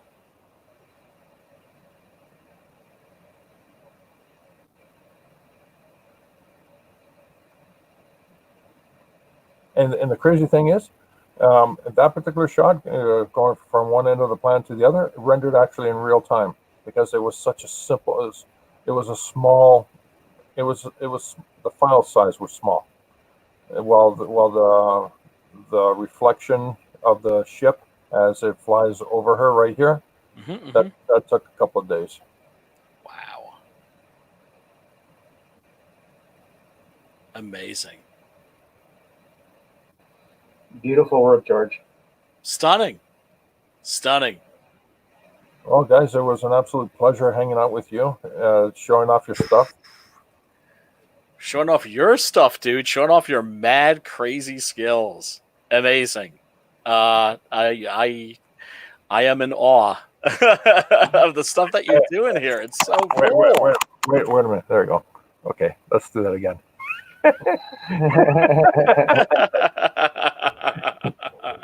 Ro, is that you? Ro, speak to me, Ro. Oh man, so awesome. Bitchin', badass. It's amazing. Yeah. All right, well we've been going for 3 hours, so I think that's a good show. Everybody, I just want to broadcast one more thing to everyone real fast, and that is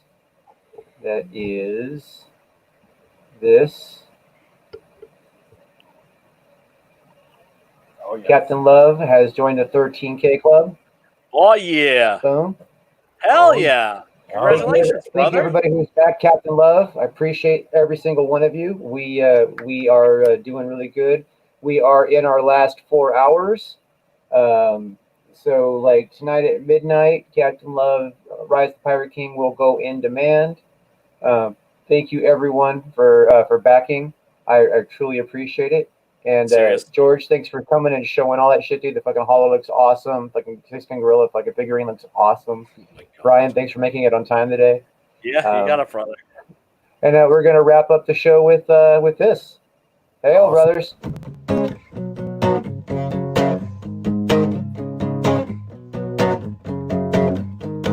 Hi, my name is Drew Ish, and I'm the author of the Captain Love series. Well, I'll tell you all about the second book, Rise of the Pirate King. Yeah, that's a thing. And in this book, you're gonna get everything that you would expect from Captain Love. Yeah, you bet. And I'm blessed enough to be able to use the same creative team. You know what I mean? If you feel like the universe is caving in, you need love to the rescue. And it seems like nothing will be right again. You need love to the rescue. Captain Love to the rescue. All right now.